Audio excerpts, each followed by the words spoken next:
All right, I bet you can hear me now. Sorry about that. We're already having technical problems. But anyway, welcome to In Case You Missed It on this Thursday evening. It's been a crazy week. We've got a lot of things to talk about. I think I've said hi to most everybody. Hello, Charles Thomas. I want to give it just a few minutes in case any more people come in. Also, professional travelers here says he's a long time uh, subscriber and he's considering making the move to the Swift leasing program. Finally able to catch the show live. Boy, you picked a good one to come in. You may want to see how this turns out before you make any final decisions. Um, folks, I want to say this before we jump into this. I've told you guys I'm an umpire. I'm not a cheerleader. I like it here, but there's definitely some things I don't like. And when I hear things, when I see things I don't like, I'm going to comment on those just like when times are good. So I hope you guys will stick with me. Keep an open mind when you hear these things. Yeah, I had some technical difficulties. I believe the sound's up now. Good deal. Glad you can hear me. Hey, Manny, thanks for joining us. Yeah, we're going to go ahead and jump in, and we may have to circle back around to some of this stuff because there's just a lot of stuff we need to get into. If you're at Swift, this is going to affect you pretty quick. If you're not at Swift, this may influence if you decide to come here or not. Hey, Michael, thanks for coming in. So let's talk about the first thing. On Tuesday, I did a show talking about two different insurance options. On one of them, I didn't have a lot of information. I was pretty critical of a lot of people, including Swift, including one of the insurance companies, and all of that. As a result of that video, several things have happened. One of them was not as a result of the video. All of the parties that I criticized in that video have said they would like to come on the show, and some of them wanted to come on. Well, actually, two of the parties wanted to come on this Tuesday, and I already had Trucker CFO booked as it is his week, and we need to talk about Trucker CFO as well. But anyway, not as a result of me, but as a result of problems getting cameras.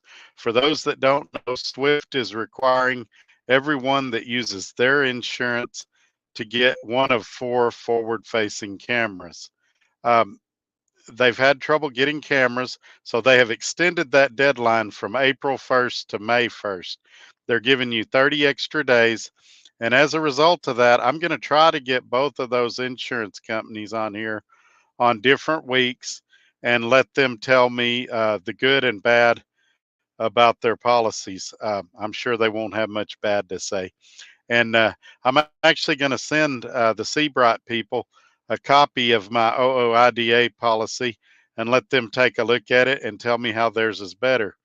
And then I'm going to bring on OOIDA if I can get somebody to come on a different week and tell them what Seabright said, and we'll compare the two. And that way, you guys can make an informed decision about which insurance option is best for you, or if you just want to stick with Swift and their insurance and get the camera. Swift's insurance has gone up substantially. Guys are saying between $80 and $100 a week. So keep that in mind if you're just wanting to stick with the Swift insurance. Some people are reporting being micromanaged, being coached, while others are not. So your experience may vary. Now, another thing, we need to talk about Trucker CFO. You got to know for a couple of months now, I've been talking about how happy I was with their service. He's been coming on the last Tuesday of every month. He and I are going to be doing some stuff together at Matt's in Louisville. If you're in the area, stop by and see us. We're going to be giving out some T-shirts and things like that on Friday afternoon, and we hope you can be a part of that. But we now have and let me get it up there for you guys. We've now got a special number you can call Trucker CFO at.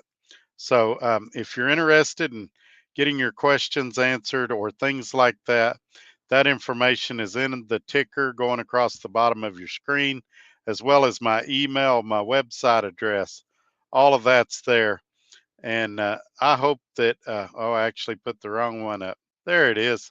So I hope that you'll check those things out and let me know if I can help you in any way. So we got more stuff to talk about. Um, I'm sitting on a conference call today, this afternoon, just about 3 hours ago to be exact. One of the three owner operator planners is on there, and she announced that there's going to be some surprise changes to the load board when it's live for everybody. And these are changes that I think everybody needs to be aware of. So I hope a lot of people will catch this in the replay because we've only got about 16 people here right now. This is super, super important. When the load board goes live and everybody can get on it, they're going to not pay deadhead anymore. And right now, what they're doing is paying 100 miles of deadhead for us beta testers. And if it goes over 100 miles, we have to call and get authorized to pay for the rest of the deadhead. So if it's 150 miles, we got to call in and get them to agree to pay the extra 50 miles. Uh, on this new deal, if it's 150 miles, you eat the 150 miles. Now, I know what some of you are going to say. Guys that have ran load boards before, guys that have been on the spot market know that typically you don't get paid deadhead on load boards to begin with. But, and this is a big but, you make a lot more money per mile and you can offset your expenses often by negotiating your rate. There's several times I called brokers and said, I need a little bit more because I've got about 150 miles of deadhead. And they would usually come up some to offset that. I can, in the industry standard here is about 10% for deadhead. So this is an equivalent of a 10% cut in pay. Right now, deadhead's a little higher because of the freight situation. And so it's about 20% right now is what most guys are saying their deadhead is. So should this load board go live today, you're looking at about a 15 to 20% cut in pay because you lose your deadhead. Now, I'm sure people are going to spin this that, oh, it's not that bad. I actually called uh, one of the vice presidents and verified this because I thought, surely I heard that wrong. You can imagine why. Well, you can imagine why they're not publicizing this, and you can imagine why they would want to do this. They have roughly 1,900 independent contractors, and even if they save 10% per truck, say a truck ran $12,000 worth of revenue a month. That's $1,200 a month per truck that they're saving. It could add up to millions of dollars in savings for them.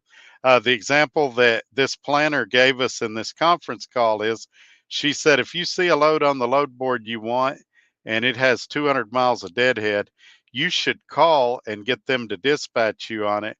And that way you would get paid the 200 miles. Whereas if you booked it yourself, you would not get paid the 200 miles. Well, who wants to bet there'll be strings attached to that load if you call a planner? For example, yeah, I'll give you that load and I'll pay you for the deadhead, but I want you to do these local runs also, or I want you to spot some trailers or something like that. So I'm not excited about this at all. I believe this is a deal breaker. There's lots of other deal breakers that's been going on. They're talking about changing trip leasing to where you can only do one trip a month. You guys already know how they flip flopped on paying the truck off early. You know how they flip flopped on the balloon payments being financed. You know how they flip flopped on a couple of trucks being moved to MRP. Now, granted, before anybody beats me up over this, it does say in the contract at their discretion. And so, what I would tell each and every one of you before you get upset is A, if you don't like a Swift policy, wait 20 or 30 minutes and it'll change. Don't get upset. Next week, the policy could be totally different again. And secondly, If you're the guy that's calling, and I'm saying this to a lot of you, guy or gal, if you are the one that's calling every week saying, how can I get on the load board? How can I get on the load board? Put me on the list, put me on the list. You're actually hurting right now because it's going to their head, in my opinion. And the more people that call, the more people that are interested, the more these kind of policies and these kind of uh, ideas are going to come out, like not paying us for deadhead. Now, they brought up in this conference call today, well, you don't get paid deadhead on the spot market on most load boards. True, but I sent them 5 rate cons. Last time I was on the load board, I was getting $3 a mile. I didn't care if I got deadhead or not. I also had a lot more load selection, so my deadhead was really low anyway. If you're going to keep the rates the same, but you're going to not pay for deadhead, that's a pay cut any way you slice it. Now, the other problem you got here is my contract says, everybody likes to bring up the contract. Let's bring up the contract. My contract says I get paid 85 cents for deadhead miles. How are we going to get around paying me what my contract says I'm supposed to get paid unless we make me sign an addendum? And I think that's what's coming. I think they're going to say, and I don't have any proof of this yet. This is just speculation. But if we're going to change the way we pay drivers and say we're going to give you the same loaded rate, but we're not going to pay you any deadhead, I think they're going to have to change the contract. And so it'll go, hey, if you want to be on the load board, you got to sign this new contract, or you can be dispatched and stay on your current contract. And Charles Thomas has the exact same reaction I had. I was blown away. Now, another thing that came up in this meeting today, uh, somebody asked why we don't get 100% of the fuel surcharge. Up until this point, I'm going to be honest with you, I've been pretty happy with the fuel surcharge. But they said, and you're going to love this, well, you don't get 100% of the rate either. And I said, yeah, but on the rate, you've got some administrative cost. You have to book the load. You have to have salespeople. You have to have offices. You have to have a safety department. I get why you take part of the rate on the load, but on the fuel side, you have very nominal costs because I'm paying for the fuel. So why would you collect any of the fuel surcharge? And we got the basic answer. Well, we're going to have to look into this. We're going to have to look into that. So um, I heard a lot of things today that there's no way I can spin it. There's no way I can tell you it's good. I just have to tell you the truth, and you guys can decide if I'm overreacting or if there's something to what I'm saying. We're never going to get this load board. Well, that's another thing. They've started telling people it's coming out in August. And in this conference call today, she said she would be surprised if it came out this year, even. And honestly, me too. I think it'll be later this year at best. I don't care how many people you've got on it. Right now, last I heard, there was 30 people on it. She said 20 today, so I don't know if some people have jumped off of it, but they're not even adding people right now. And to think that in just a couple of months, we're going to add 1,500 people seems like a long shot, but maybe. I predict that there'll be some qualifiers. You have to have had a service record of this. You have to have worked here so long. You have to have averaged so many miles a week. I predict there's going to be all kinds of stipulations, but we'll see. Nobody's really said. And it's by pure accident that I found out about this no deadhead pay today when it came out. Hey, Jason, thanks for joining us. Us drivers are always getting screwed. Well, here's what I think's going to happen. They're going to have to make some policies and stick with them, and they're going to have to do it pretty soon because I'm not the first person to notice that there's a lot of changes and a lot of flip-flopping going on here. And if they keep it up, they're going to see a mass exodus. And I'll even tell you when it's going to happen. Probably real close to May 1st when that camera mandate kicks in, since they extended it a month, possibly sooner. Um, I'm still planning to stay here, but when it goes live and they take my deadhead pay away, it may be time to look at other options. I'm not going to commit and say yes I'm staying or yes I'm leaving, but I can tell you point blank publicly that I'm not happy about what I'm hearing so far. Good friend Chris Bollinger is here. I just talked to him a few minutes ago. Hey, Channel 19, thanks for being here. He may have found a job. Good deal, man. I hope it works out and it's what you're looking for. Yeah, sounds like Swift may be changing the game up. Definitely. This was a curveball, and nobody expected this. Now, they did mention that they had given us a couple of mileage pay increases over the past, I don't know, year or two. I've only been here about 9 months, so I can't answer to that. But let me just tell you this, even if they did, I doubt that it's risen to the level of inflation. And I would ask each of you, are you making more now than you were a year ago or 2 years ago? Some of you'd probably say, yeah, I am making more. But I think a lot of you'd say, no, I have to work a lot harder to make the same money. We can't have so much inconsistencies. Yeah, this is like, I was trying to think of the show or the cartoon where, they would make the rules up as they went so that they always won. And that's what this feels like here. Well, this week we'll do this things, and then next week, oh no, no, we can't do that. Somebody's making too much money, or somebody's figured out how to game the system. So we're going to change the rules again. Like I said, if you don't like a policy or procedure, give it 30 minutes and it'll be different. The exact stuff I'm griping about right now may not be an issue in 2 weeks. And so keep that in mind. But it is really frustrating. How can you make a business plan when the rules are constantly changing? And what good is a contract that says how they're going to pay you if they're saying, hey, when the load board comes out, we're not going to honor that contract? Good point. Chris Bollinger says they're also taking the fuel discounts. That's true. They will tell you they don't actually give a fuel discount.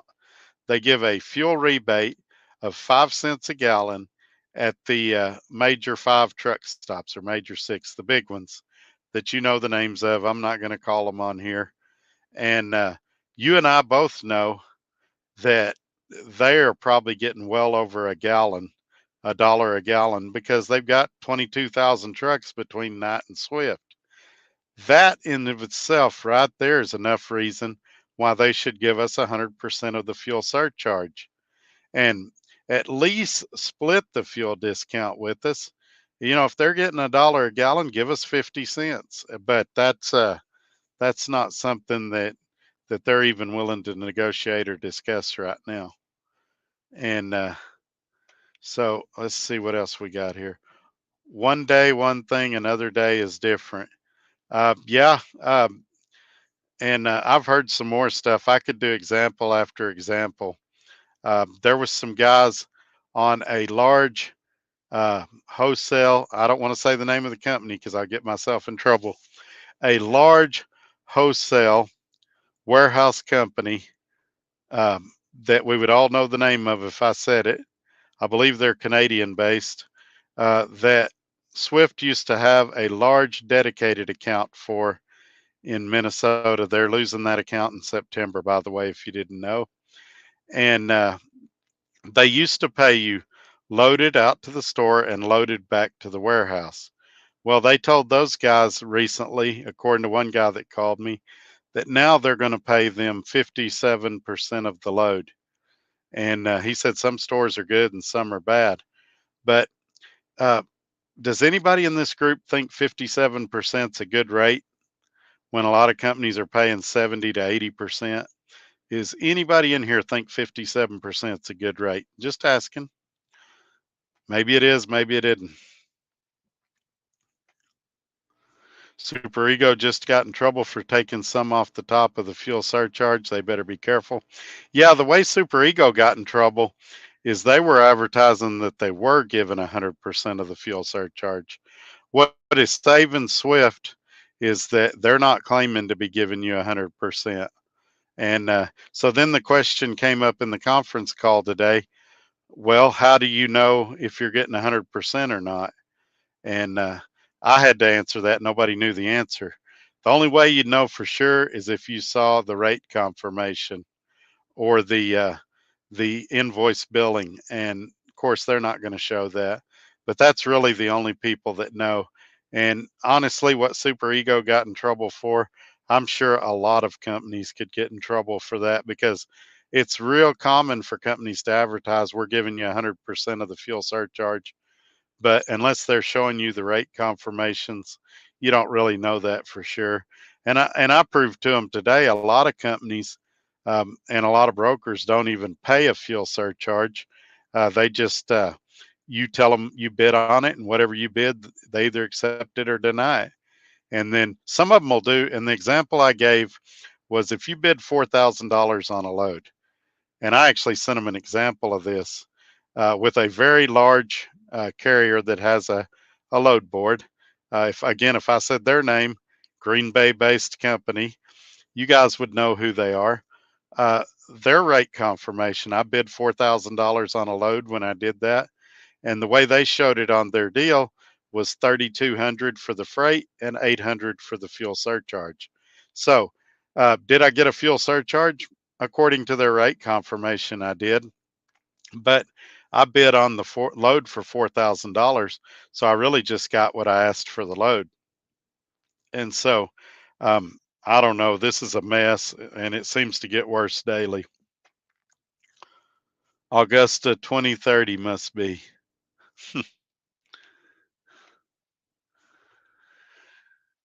If you ever get the load board, it will be the most manipulated board in the industry. There's, that's definitely a possibility, and I'm not saying anything bad about Swift here, but we've seen it with other companies that had their company load board. That if you lived, I'll use me for an example. If you lived in Texas like I do, they could manipulate the load board to where it didn't show loads within, 500 miles of your house. And then when you were coming out of the house, they could put one on there if they wanted to and say, well, that's all we got. And so you always wonder if they're manipulating it. And there's really, even now, the only way I could tell for sure is if the Swift board was manipulated or not, is if I met another beta driver that's on the Swift load board and we sit down and picked a bunch of random cities and see if it showed the same loads on both of our load boards. That's really the only way you can tell.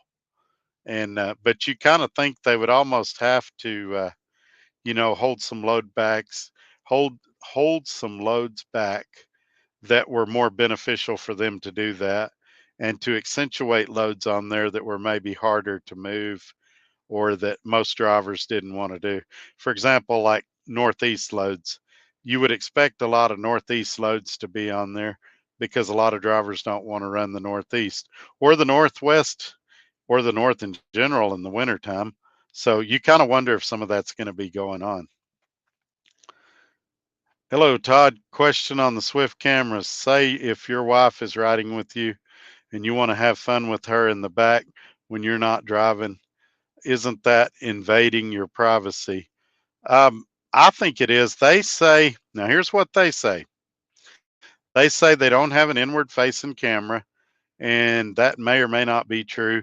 The ones I looked at, three of the ones that I looked at that they approved did have an inward facing camera. The Samsara did not. But say that even if everything they say is true and there's not an inward facing camera, I know for a fact they're recording audio because two drivers have sent me email clips of camera footage, and you can hear they're in the cab. One of them's listening to the radio, and the other one, somebody pulled out in front of me. He said a cuss word, and you can hear him say it. So the microphone may be event triggered, but you know, if in your situation, what you're talking about right there, uh, presumably y'all are going to shake the truck a little bit during activity. And, the truck could think you were in an incident and turn the microphone on, and, they could hear your wife enjoying herself or complaining. Who knows? But anyway, yeah, I just don't like it. I want to be in control of the camera. I've heard the argument. Well, it was said to me when I was on a round table. Well, I want to help protect the company if I'm in an incident. I can still protect the company if I'm in an incident.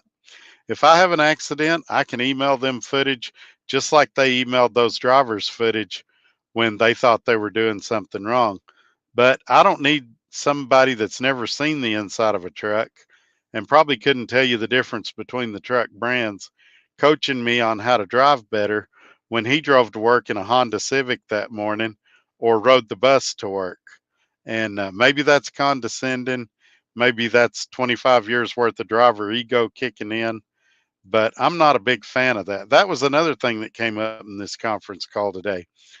They said that due to their lawsuit a few years ago, that they have to treat us as independent contractors. They can't treat us like company drivers and micromanage us and things like that. And then we have these things like uh, the coaching calls, which they don't call it coaching calls. They say, "Oh, we're just talking to you." They sent us a Zonar message today saying that we need to go by a terminal and have them help us adjust our mirrors because they had had some uh, side swiping take place. Uh, we had this meeting today, which technically wasn't mandatory, but you needed to be there. And so uh, they're still doing a lot of things in my mind that are still similar to coaching. The mirrors, for example, truck maintenance falls on my shoulders. Now, safety falls on their shoulders. If I'm not being safe, they have a right to talk to me because I'm running under their authority. But as long as I'm not getting violations for mirror adjustments and I'm not getting, DOT'd and put out of service because my mirrors are loose or something like that, I'm not having accidents. Um, it feels more and more like the vice is tightening, like micromanagement is starting to occur. And I may be wrong. The proof will be in the pudding, and we'll find out a lot more in the coming weeks. Let's see what else we got. Uh, Super Ego got sued because they were advertising that they were paying 100% fuel surcharge, and they weren't. They were skimming a little off the top. They were also doing that on the rates, from what I understand. They were advertising that you got whatever percentage of the rate, and they were cutting some off the top before they figured that percentage. If they want to keep operations open and going, we're hiring at Nova. All right, I appreciate that, Michael. I've actually got lots of options since I bought that Volvo. My number one option, I'll just be point blank honest with you. I'd really like to keep it at Swift and lease it on to Swift. It's already been approved to come here with another driver that was going to run it team, and his wife couldn't drive a stick, and so it's already gone through their approval process. And I'd like to bring it to Swift at some point. I need to do a few little things to it first, but we're going to see if we keep going down this road, there may reach a point where I'm not a player anymore. And I'm going to be honest with you guys all along the way. I still think it's a great place to work, and I've still met a lot of great people here. But there's a threshold, and when you hit that threshold, you just have to decide if you want to keep going or go a different direction. And I think there's going to be a lot of people go a different direction. Nothing yet, but I heard they had a lawsuit against them for it. Yeah, I already answered that one. They need 808 million, so they'll get it from the drivers somehow. Yeah, there's a lot of people. This is kind of like the NASCAR sponsorship. It had the opposite uh, public relations effect that they wanted it to have. They thought NASCAR was going to be a good move for them, and it created a bunch of jokes. The driver figured finished like 35th out of 37th, and It didn't go so well. Maybe he'll do better if they use him again. I don't know if that's a one-time deal or if that's an ongoing deal for a season or however they do it. But this US Express deal, I haven't heard a lot of people that are real excited about it, to be totally honest with you. A lot of people are in a wait and see mode, but you know, it when US Express went public, their stock was selling for like $15 and something a share. On the closing day before this deal went through, it was at like $1.50 a share. So think of the drop there and the amount of money people lost. And the Swift deal made it where they get 310%. So those people got around, what would that be, about $4 a share, something like that, return. So they recouped some of their money over where it could have been. I'd have liked to have bought it when it was $1.50. I'd have bought a crap ton of it if I'd have known it was going to shoot up like that. But yeah, it's a tough deal right now. Does any company load board pay deadhead? Well, no, but the most company load boards pay percentage, and that's what Swift needs to do. If you don't want to pay deadhead, don't pay deadhead, but pay percentage and let people negotiate the rate. Um, I don't know a whole lot about other company load boards because for me it's an all or nothing deal. I came to Swift because they were working on a load board. I knew I was going to be one of the beta testers. And at the time, they were considering a percentage pay structure. They've since decided they're not going to do a percentage based pay structure. And so, again, they didn't lie. They told me they were considering it. And I knew it might happen, might not happen. But the way freight rates were at the time, I knew I could make more money on a sliding mileage pay scale than I could on a percentage pay scale. Now, rates are supposed to start going back up in April. And if they do, that could flip flop and you could make more on a percentage contract. So, um, that is a good point, though, Marcus. And I did mention that early in the show.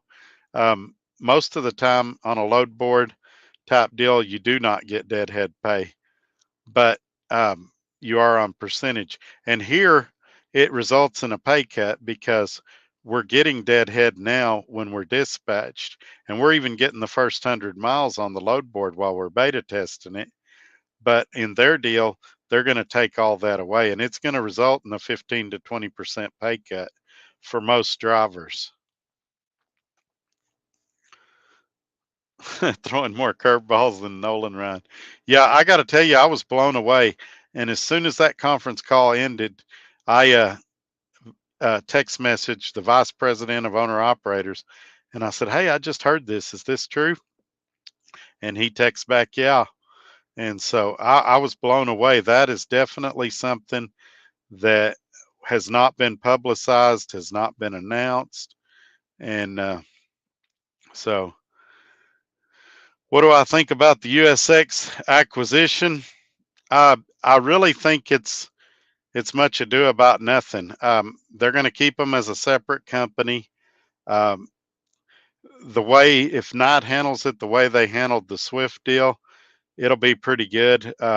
They've handled, we still pretty much run as a separate company on the back end. They do some collaborative stuff with accounting and things like that. So it's it does help streamline cost. Um, they can they can intermingle where it makes sense, but in day-to-day operations for the average driver, it's not going to change much, in my opinion. But it's still early; they hadn't even finalized it yet. Um, give it, and when they do, it'll be a train wreck for probably 6 months while they figure everything out. But for the average Joe, it's not going to affect them that much. Welcome to a mega carrier.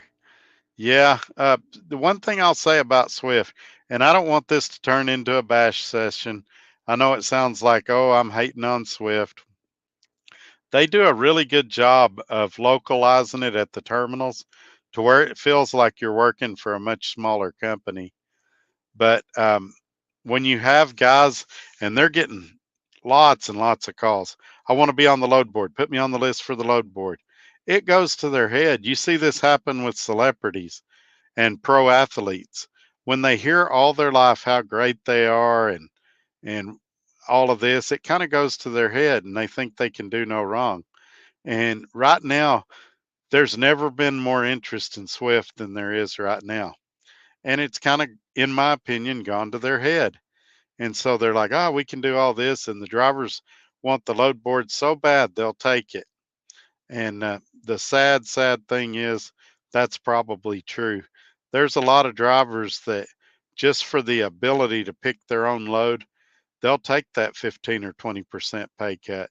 We've already got drivers that'll work for free. That's why rates are as low as they are. And it's one of those sad but true details.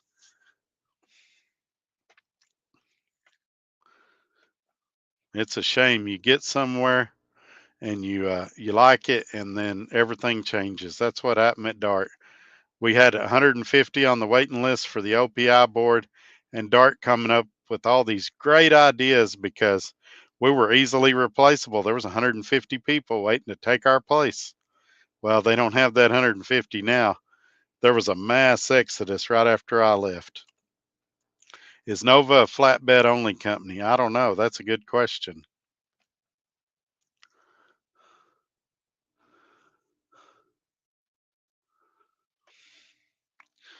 Yeah, but from what I hear, I know a couple of guys that's done leases over there.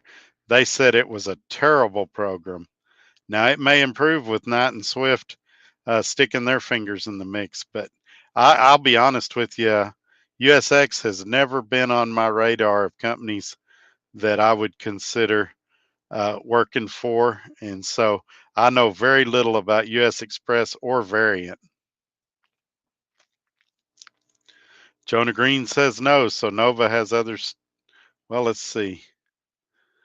So I guess, and Michael says no. So I guess Nova has more than just flatbed. For a newbie, that rate might be a good one. Yeah, maybe. Target dedicated accounts are cutting back in other companies. Yeah, here too. We used to have around Christmas time surge accounts. And I remember this past Christmas, the Target surge account, they kicked a bunch of people off of it because it wasn't as busy as they were hoping it would be. Big companies shutting down left and right around me. I'm sure they're cutting back. Yeah. Good friend Tim Back is here. Hello, all. Hope all is well with you. Yeah, Tim, thank you for being here. We're starting to get a crowd now. We're up to 40, but I hope they saw the first of this and kind of know what we're talking about. Some of the announcements I made. If you miss anything, ask me and we can circle back around to it. Hello, I missed the phone call with Jimmy. That's what I've been talking about for most of this video. Um, it didn't go the way I expected it to, and yeah, I'll say I was shocked and very disappointed.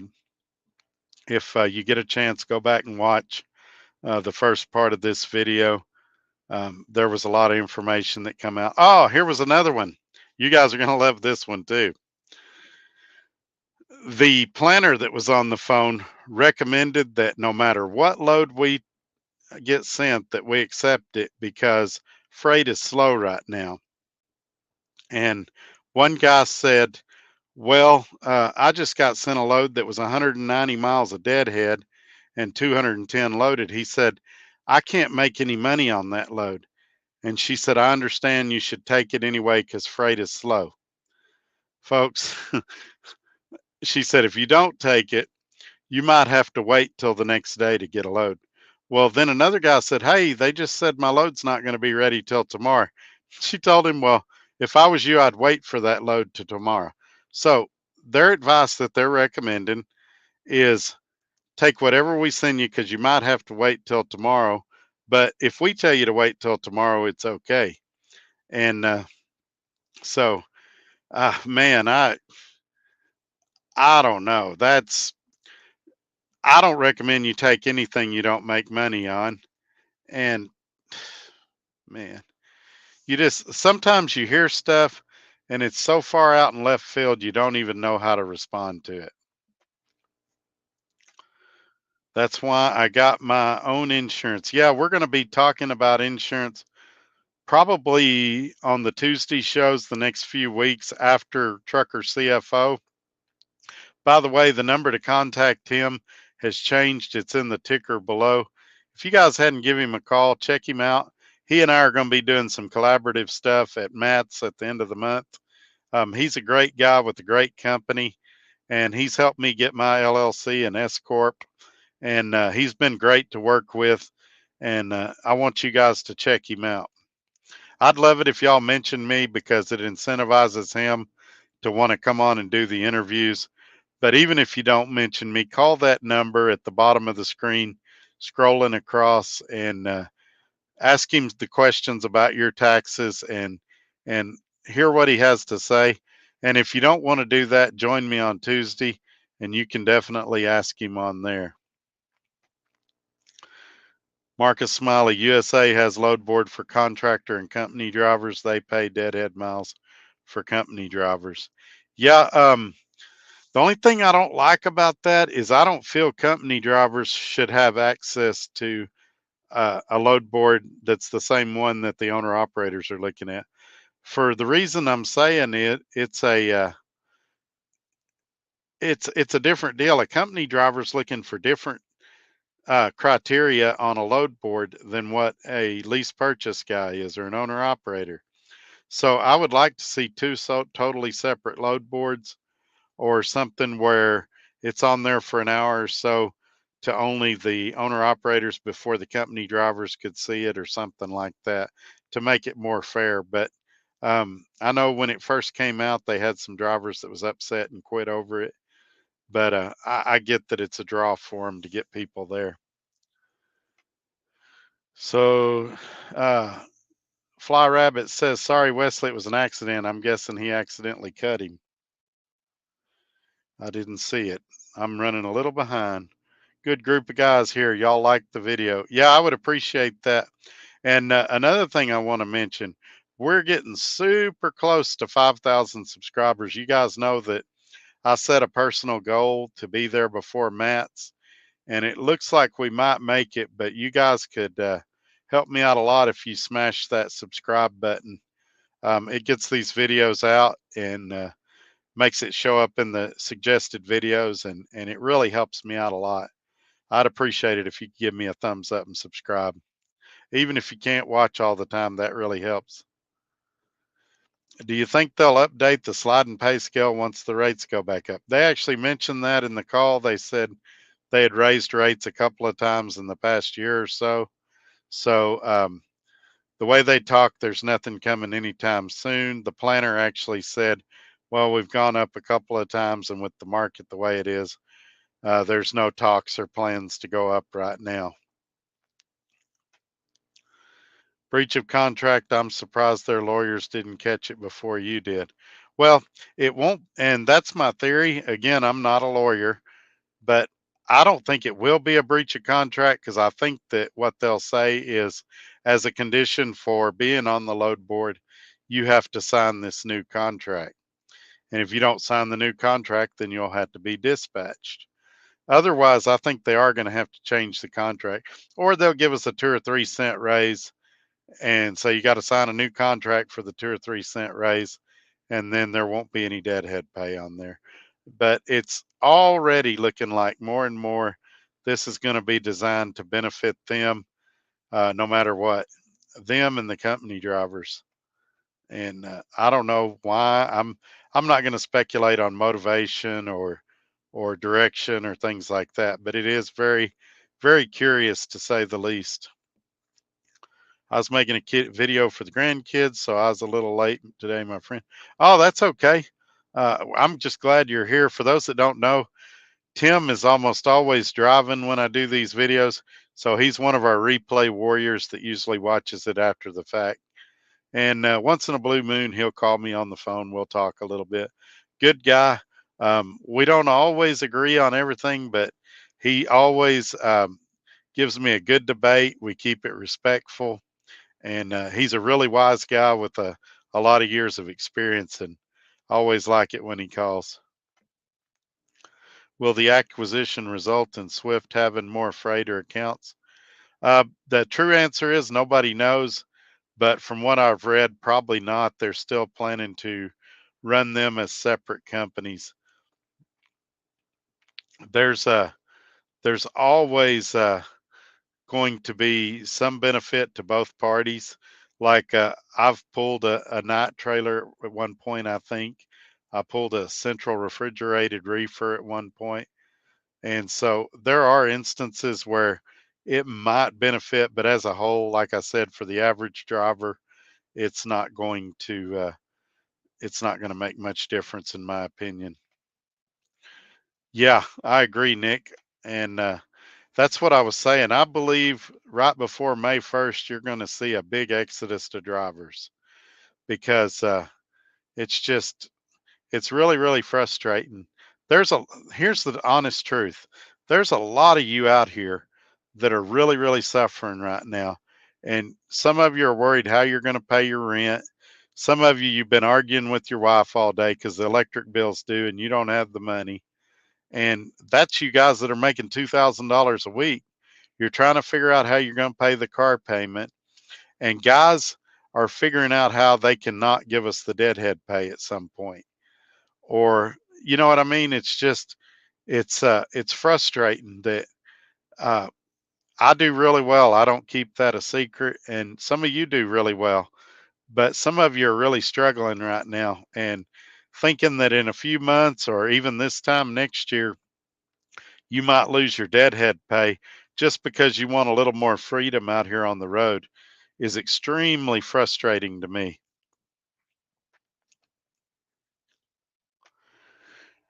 You're only stating the facts and bringing us new information from the source. I appreciate hearing it. Yeah, I can't wait till the spin doctors get a hold of it and spin it to this is a really positive thing. It's going to be the best thing in trucking that we're not going to get paid for work we do. And I can't wait to hear those videos. I'm sure you guys will send me clips because I'm not subscribed to them, but somehow we're going to hear this is a great deal, that it was in our contract all along, that if there was ever a load board, they could cheat us out of the deadhead pay, that we should be glad that we're only giving them, half of the fuel surcharge. We're lucky we're not giving them all the fuel surcharge. And we should be happy that a year ago they gave us a small raise, and maybe in a couple of years they'll give us another one. And I can't wait to hear those videos. Yep. Hey, John, thanks for coming in, man.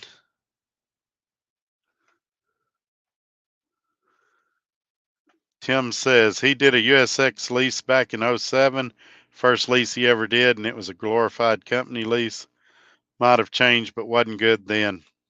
Yeah, I want to say my good friend, I don't think he's here to, I say good friend, a guy I used to work with at DART. I don't know him super well. We've never met in person, but Road Scholar, Doc Green, I want to say he did a US Express lease and he wasn't real impressed with it either. Wow. US Express is 60% lease drivers. Wow. When I first read that, I thought you meant that was their pay rate, 60% of the load. And I was like, oh, that's pretty terrible too. But I realize what you're saying now. 60% of the company is lease drivers. I would go one step further and say 60% of those have less than 5 years experience.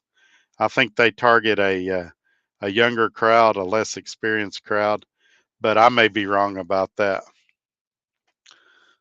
They are an open deck carrier. Yeah, that's what I hear. I mentioned it earlier. I was trying to avoid mentioning the company, but yeah, it's my understanding they lost it to Schneider and they have to be out by September. Good deal, Tim. I appreciate it. It won't take long. You got in pretty early tonight. I was going to Swift because of you, but I'll hold back a while. Yeah, you know, it's like I said, if you don't like the policies and procedures here, give it 30 minutes, they'll change. It's very possible a month from now, everything will be swept under the rug. I'll be called an idiot, say that, they were never considering these things, and we'll go on from there. But as of now, that's what they're saying. I've got the text messages to prove it, and so I'm not crazy. I'm not making this stuff up, but yeah, it's extremely frustrating. How can you have a business plan and prepare when things change every other day? And we're not talking little things. We're not talking that, hey, at this terminal, you need to go in the exit door instead of the entrance door for the next 3 weeks for a remodel. We're talking about big things about that directly affect your business and the strategy for how you would run your truck. Well, if you would like to blow your little savings, send it to me and I'll invest it in that Volvo I got sitting at the house. It needs a lot of work, and instead of doing that, I'm going to Matt's and spending a lot of money there, but I'll get it out here pretty quick.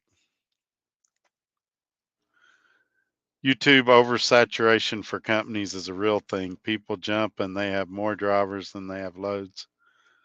Then they complain low freight. It's not low freight, it's too many drivers. Yeah, and here's another thing, and I briefly touched on this today. I've been at Swift like 9 months now. We've been hearing since about the second or third month I was here, we don't have any freight. All the freight areas are bad. Okay, what are you doing about it?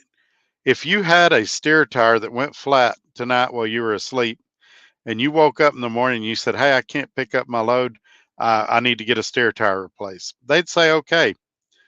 If they called you a week later and you were still sitting there with a flat steer tire, they'd be like, hey, when are you going to get this fixed? And it's the same thing. I get it. Freight's slow. It's slow at a lot of places, but other places are figuring out how to get loads and how to work. What are we doing to rectify this problem? Why don't we take a couple of loads from Night Swift Logistics, move them over? I realize it's a separate company, but it's still under the same umbrella. Let's get on some broker boards. Let's get some loads. Let's keep our guys moving.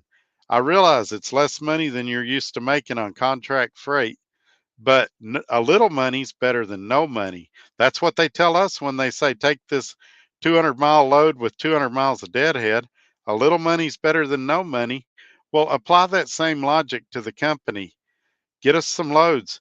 You got places. I was at a place today. It said there was a trailer deficit, and I got the last empty there.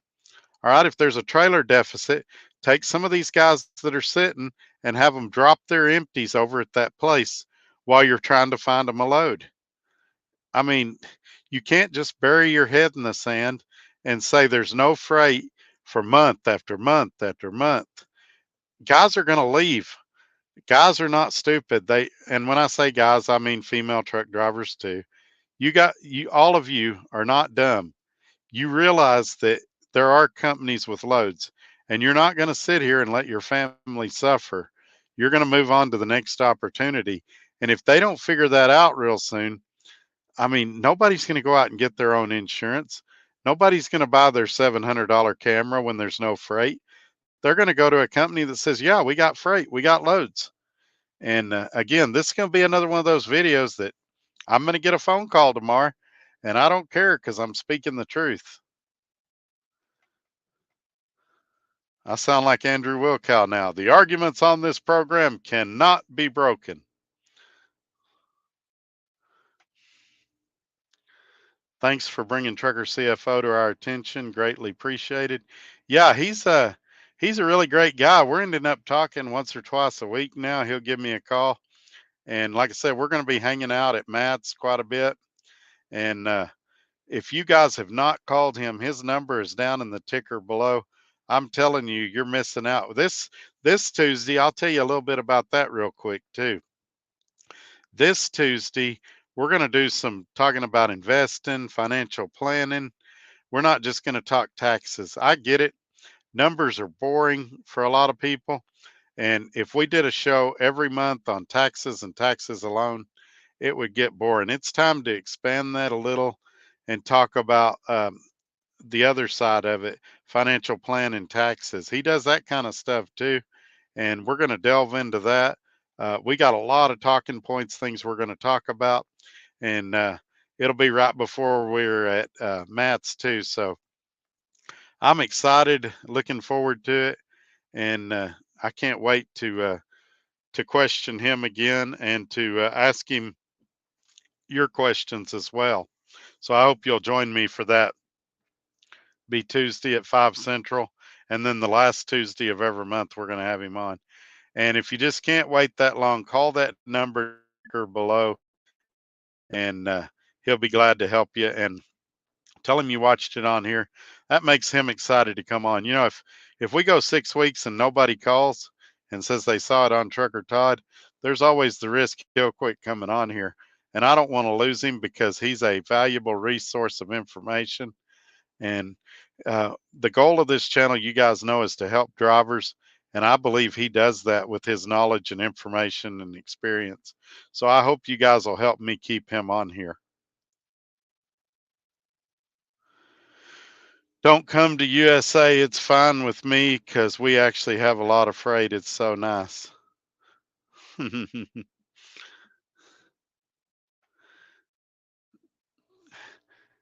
Has it been much of a delay in receiving loads when being dispatched lately? Um, are you talking about at the shippers? I haven't had a lot of problems, but you know, I'm just one guy. A lot of guys do have problems, and but the whole thing's worked pretty well for me. The load boards worked well, and they're actually talking about taking a few people off the load board that aren't using it very much or aren't showing up and in the video conference calls and providing feedback. And I haven't had a lot of feedback because I haven't had a lot of problems. It's works pretty much like it's supposed to for me. And so I hope I don't get kicked off of it, but this video is probably not helping my cause.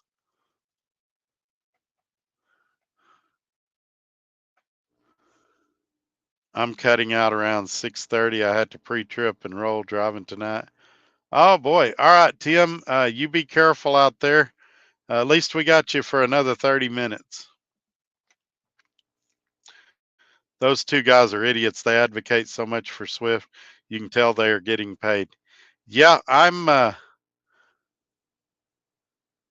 gonna do my best to quit mentioning them on here, um, because the Tuesday night episode, I got off here. I got some clips. I went and watched the majority of their show, and I was so mad at the end of that show that I only slept 3 hours that night. And it's just not good for my health. I'm a generally positive guy, and there's too much good in my life to focus on the negative. And so I'm going to do my best to not mention their name again. I had to do it in the Tuesday show because they helped set up that insurance deal. But after I have the guys on, then y'all can just tell them that you heard about it on Trucker Todd, and they'll know what insurance policies we're talking about and things like that. So I'm really going to try. It's a struggle. Hey, folks, if you've never had a YouTube channel, it's hard to understand how difficult it is to not respond when people put you down, make fun of you, call you names. Uh, it's difficult. It's hard, but I'm shining light on a cockroach. Guys that get almost no views are getting a ton of views because I'm mentioning them on my show. So I've got to have some self discipline, and I've got to try to quit mentioning them. And I've really got to try to not watch them when they do talk about me because it really upset me Tuesday night. Somebody is getting the dollar, YouTubers. Yeah, yeah. It'd be disingenuous of me to get on here and say that I don't do really well. But it would also be disingenuous of me to get on here and tell you I don't work my tail off for it. I And it's not manual labor. I'm not digging ditches. I don't want you to think that, but it's being on the phone. You guys have heard my voice cut out several times in the past. It's worrying about some of you guys when you're going through a tough situation. It's, I had one guy that called me that was in the hospital in Wisconsin, and then he got transferred to the hospital in Oklahoma City, I think it was. And he was having all kinds of health problems. Those calls are stressful. And I'm trying to figure out how I can help him. Had another guy that he was in a truck driving school, and the dedicated program he was supposed to be getting in when he got out of truck driving school closed, and him and his wife were on the phone, and his wife was crying, and I'm trying to help him. There's a there's a I do make good money, but there's a lot of work and a lot of behind the scenes stuff that I never talk about that goes on. And but I appreciate each and every one of you. And if it wasn't for you, I wouldn't have these stresses, which I mean that as a compliment. I thank each and every one of you. It's a lot more work than I probably let on. Hey, my good friend, I love your information you give out. Thank you, Miss Limousine. I appreciate you being here and everything. If you got any questions, throw them up. I'll be happy to try to answer them. Good one, Todd. Yeah, yeah. So Matt's is the Mid America Truck Show. It's in Louisville from March 30th until April 1st. There's another one in June that's in Dallas. I forget what they call it. I think it's I don't remember. But anyway, I'm going to try to go to that one too if I can set some stuff up. People are always wanting to know where they can meet me, where they can see me. Everybody wants to buy me a hamburger. And so I'm going to try to do some more stuff like this so I can meet as many of you as possible. If all the freight areas are bad, why are they still hiring? That's a great question. They would tell you that their biggest selling point is capacity. And when they go to a warehouse, they say, hey, we got 22,000 trucks. And that is an incentive for warehouses to hire them. And they would say they expect freight to pick up in the coming weeks. And they want to make sure they have plenty of trucks to cover that freight when freight picks up. And there's a little bit of to that. There's a point to be made there, but you got to find a way to take care of your drivers. It's like when I worked in fast food during the slow times. That's when we restocked. That's when we cleaned the floors. That's when we wiped everything down. And same thing. If this is a slow period, this is the time you restock. If you go to places like the place I was at this morning, there's no trailers. Let's move some trailers there. If you got some places you don't do business with some more, get those trailers out of there. Maybe you take some broker loads that pay a little less than what you're used to making in contract rates, but you keep your trucks moving and you take care of your employees. Uh, that's that's how you get longevity. That's how you get drivers to stay with you. And you don't do it by doing phone calls and saying, well, that's all we got, take it or leave it. Or if I send you something, I suggest you take it. That sounds like a bully tactic. And I know they didn't mean it that way, but I'm just saying how it sounds. Yep, Mid America Truck Show. He'll be there with me, by the way. Fly Rabbit will be there. So y'all come out, you can meet the both of us. He's going to be filming me on Friday afternoon when we give away the t-shirts and stuff like that. Get it right or get it fixed right away and keep trucking. Yeah, exactly. Exactly. But instead, we're going to take 8 months and say, well, it's bad everywhere, and we don't know what we're going to do about it. I hope you're joking, John. John's a good friend of mine and a really funny guy. I hope you're not quitting. I'm not quitting yet, but I may be quitting when they open it up and take our deadhead away, unless we get dispatched. But man, I hope you're joking, John. He's become a pretty good friend and will soon become a hunting buddy, I hope. The federal government gives incentives to companies who bring in new students that need CDL training. That's very true. And I believe that they probably got an incentive when they got me hired, even way back then. They've been doing it forever. I never stop. Only DOT stop me when the roads are closed. I jump I-70 to 80 to 90 going coast to coast every week. Wow, you're the real deal then. Um, Email me what company you work for and stuff like that. You got me curious how you do that, and if you run team or kind of what your deal is. You got me curious now, and I don't want you to put your business out here. That's why I say email it to me. Todd at truckertodd.net. It's also in the little ticker at the bottom of the screen. Todd at truckertodd.net. The USA load board is only for drivers in big cities. Yeah, I've heard that. And see, for me, I live west of I-35, about 350 miles to 400 miles, depending on where you calculate from. So they don't really have a lot going out my way. Also, they said DB Shanker bought them, and DB Shanker goes out west a lot more. So they might have something in the future, but from what I hear, they're already starting to integrate their loads and stuff. So who knows in the coming weeks or months how things would be. Yeah, I'll definitely give you a call tomorrow, John. I can't believe it. I'm shocked. I really am. Hey, and if I don't, you give me a call because I'm as forgetful. This hitting 50's been hard on me. That's letting people get under your skin too much. Yeah, it is, and I've realized that, and several of my good friends have told me, "Hey, Todd, this ain't good for you. You're getting too mad." And it's let them run their mouth. You're bigger than this. You're too good for this. And I agree. I got to rise above it. But it's tough because I got a temper, and I'm not perfect by any stretch, and so I'm trying to be bigger, but it's tough when they say some of the mean things they say and do some of the mean things they do.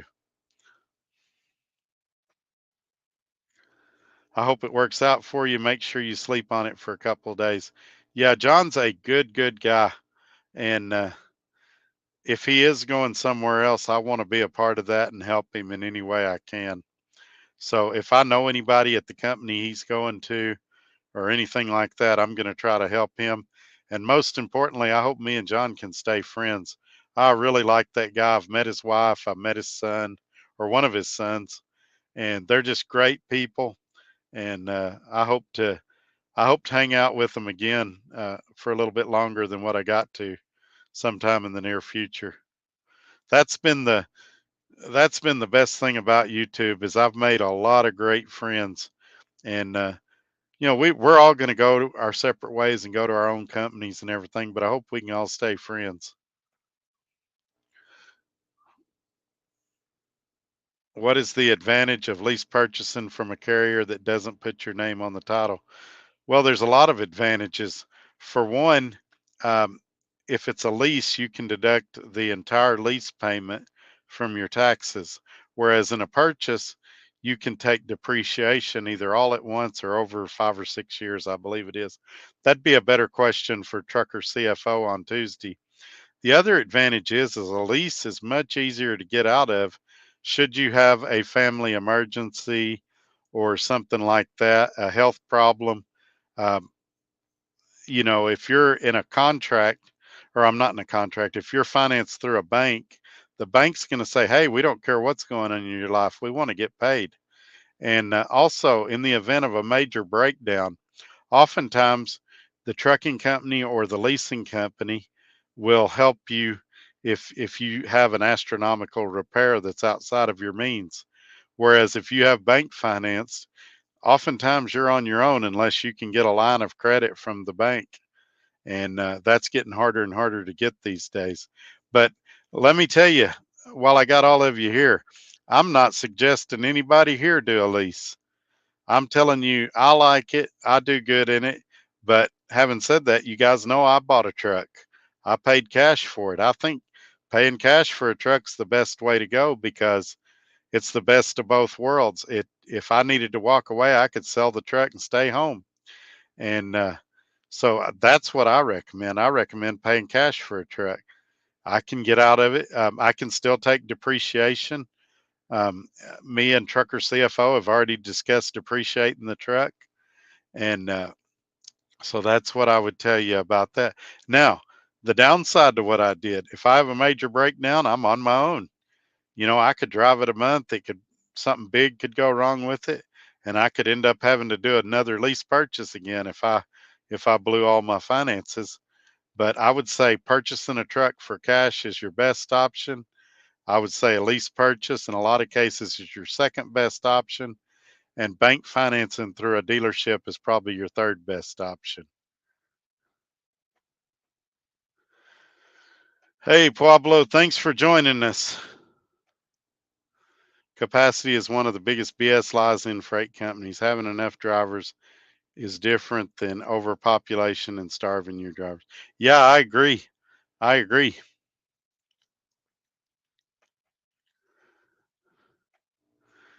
So, what areas are you staying busy? I'm in the same terminal you're out of. I go pretty much everywhere. So, for a while, I was running out west, and I'm going to be honest, I'm going to tell you the real advantage of the load board. And so, stay tuned for that. But let me answer your question. For a while, I was going out west, and sometimes, depending on where you was at, it could be difficult to come back east. This week, I'm running the Midwest a lot because I got to get to Louisville next week, and I don't want to be far away. But I did. I've got a load now that went to Iowa, and I just picked up a load this morning that's going to Virginia, and then from Virginia, I'm going back to Louisville, hopefully. But I'm willing to go anywhere, and it doesn't seem to matter where you go because they said on that conference call this morning that every single area is bad. They did recommend staying out of Southern California. They said they had guys that were sitting there 4 or 5 days. Now, why is the load board an advantage? Because I get paid the same thing you guys do, and not all the loads are on there. Nowhere near all the loads are on there. All of those big warehouses you're thinking of, they aren't on there. It's just over the road solo freight right now. So the big advantage is I can start looking on there 3 days before I deliver, is what they want us to do. So if I am going to a slow area, I can start looking for California loads 3 days before I get there.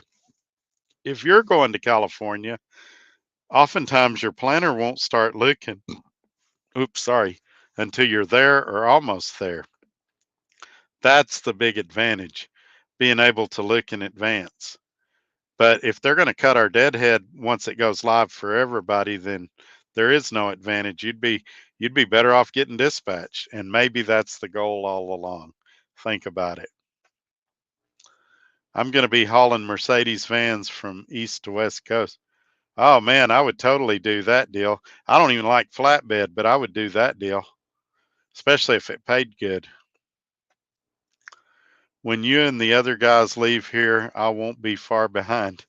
Yeah, I've had probably 3 dozen drivers say they're leaving when I leave, and I realize that some won't do it and some will, and some will go to the next company I go to if they can go, but some of them are just venting, and I get that. But if a half or a third of them left with me, you're still talking somewhere between 10 and 20 drivers. And I realize that's nothing in the grand scheme of Night Swift, but it's it's who they're losing. They're losing a lot of the guys that watch this channel, and you can tell by the comments. Go back and read the comments. We got a lot of experienced, smart guys that watch this show, and they're losing some of the best. And these guys aren't going to come back 6 months later when they realize they've made a mistake and they fix things. And all that work they've done to improve their reputation is going to go right out the window. They need to fix this and they need to fix it now. And some of them think that the solution is firing me. Maybe it is. Fire me and see if things get better. I don't think it will. I don't think I'm the problem.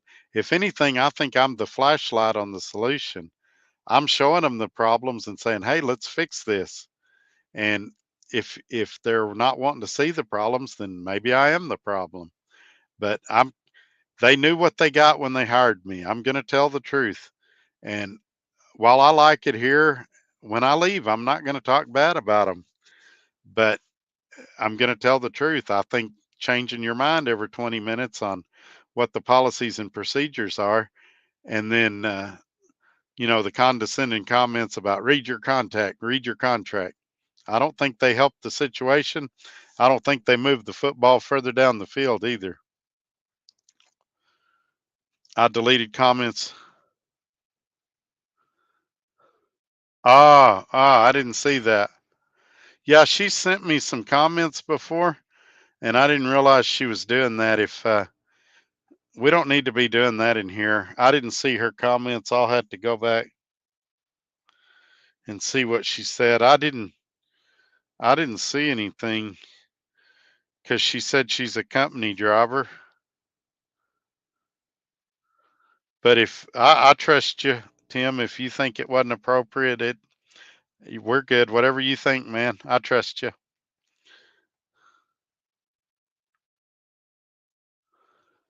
I hope I didn't miss too much. Channel 19 thought she was being nice and didn't say anything about her company. Well, the only comments I can see, she said that she was a company driver. So I don't know. I don't know if he timed her out or if he totally blocked her from the channel. But uh, yeah, that's frustrating when if they are doing that. We'll be friends forever. I hope so, John. Won the lottery earlier, pulled into the beacon with no line. Wow, that is the trucker's lottery. If there wasn't a dozen trucks there, you definitely hit the jackpot. Carolina Southern and RJ Roger driving a team driver. Ah, okay. Okay. I thought you was an owner operator because I saw the LLC. Company driver. I'm hoping the MRP program will work for me. I hope it works for you too. Amen on that, brother. Good time to study and get some more CDL endorsements like doubles, hazmat, etc. Penny here, penny there adds up. Put down the time to good use. Yeah. Yeah, I did a video about that recently. Uh People are not using their downtime very wisely. Instead of figuring out other ways they can make money, hey, we got the internet now. There's a lot of things you can do online to increase your income. And be getting your endorsements, do things to better yourself, listen to an audio book so that you can better yourself or gain some more knowledge. I'm going to be getting my hazmat soon. Well, I say soon, sometime later this year, because even though I don't intend to haul hazmat loads, there's companies that want you to have that endorsement. Going to Washington State and California, two of my least favorite places, but I'm with you. I used to go out there a lot.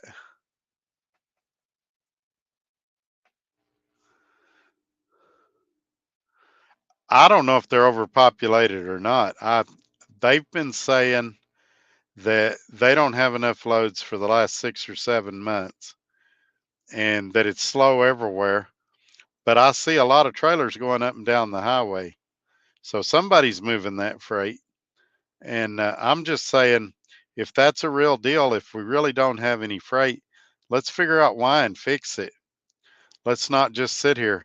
And I give that steer tire example again. If I called them and said, hey, I can't go pick up my load, I got a flat steer tire I got to get replaced, they'd say, okay. And they'd cover the load.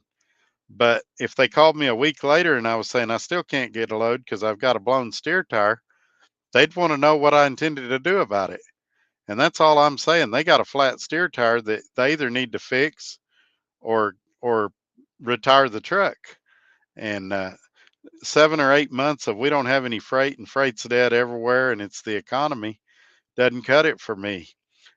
Companies are finding a way, and they need to find a way. Hey, Dennis is here. Glad you could make it, man. Hey, Ted, glad you could make it. I'm just doing my normal stuff, saying a bunch of stuff that I'm going to have to re-explain tomorrow. I'm probably going to be in trouble for this one, but it's. I really do view myself. Some people have said I'm a recruiter, and that's all I care about is referral bonuses. And I really view myself as an umpire. When Swift hits a foul ball, I'm going to call it a foul ball. If they strike out, I'm going to call a strike. And so I'm going to be honest with you guys, whether it gets me in trouble or not. The truth is the truth, whether people like it or not. And if that's not what you want to hear, there's guys on YouTube that will tell you what you want to hear. They'll defend the company no matter what. And uh, that's fine. There's a market for that, there's an audience for that. But my audience expects me to tell the truth, and that's what I'm going to do. And so there we go. Mega carriers are always overpopulated. Yeah, but did I tell y'all the story?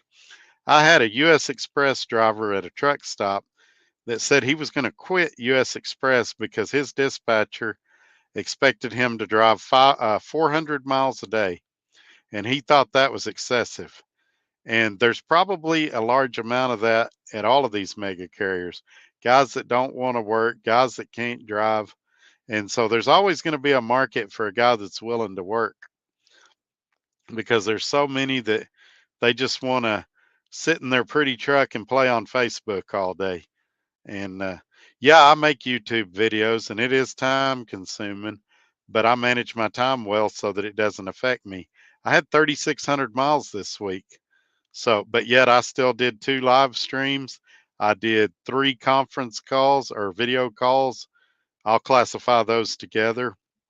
And I did it by managing my time. And so, uh, some of my critics that are new to the show that hadn't watched long, they're like, why don't you just drive the truck? I do 3,600 miles this week. But I manage, you guys are important, and I made a commitment to you guys, and I'm going to try to keep that commitment. Now, I'm going to miss a Tuesday or Thursday occasionally. I don't always get a lot recorded video out on the other days, but I literally do as much as I physically can. And James can attest to this because he's called me, and I'll tell him sometimes, James, I'm doing the best I can. I'm doing as much as I physically can. And then he realizes, hey, I'm overwhelmed. I know, buddy. That's usually what he says. But yeah, I'm trying, and it ain't easy, and it's a grind. So many people see me and they go, oh, I want to have a YouTube channel, but they don't have a clue the amount of work that goes into it and how long I went that I didn't make a penny. And so that's why that this 5,000 mark, when we get the subscribers to there, is such a big deal to me.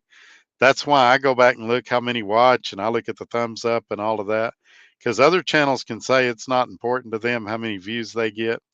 It's important to me because it's validation that what I'm doing is meaning something. It's helping somebody.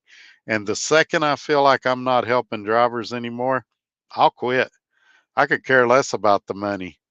It's I like it and I'll spend it, but I want to feel like I'm doing good in the world, that I'm helping trucking. And you have my promise. The second I feel like I'm not helping you guys anymore, or that I don't have anything to offer, I'll hang it up.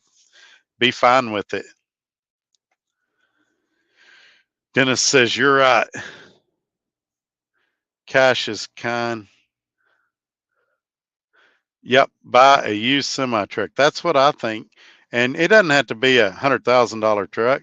Down in Odessa, down where I live, you got to look close because a lot of them are beat up oil trucks, but you can get a truck 30, 40,000 in pretty good shape, especially when the oil market crashes and guys are needing money.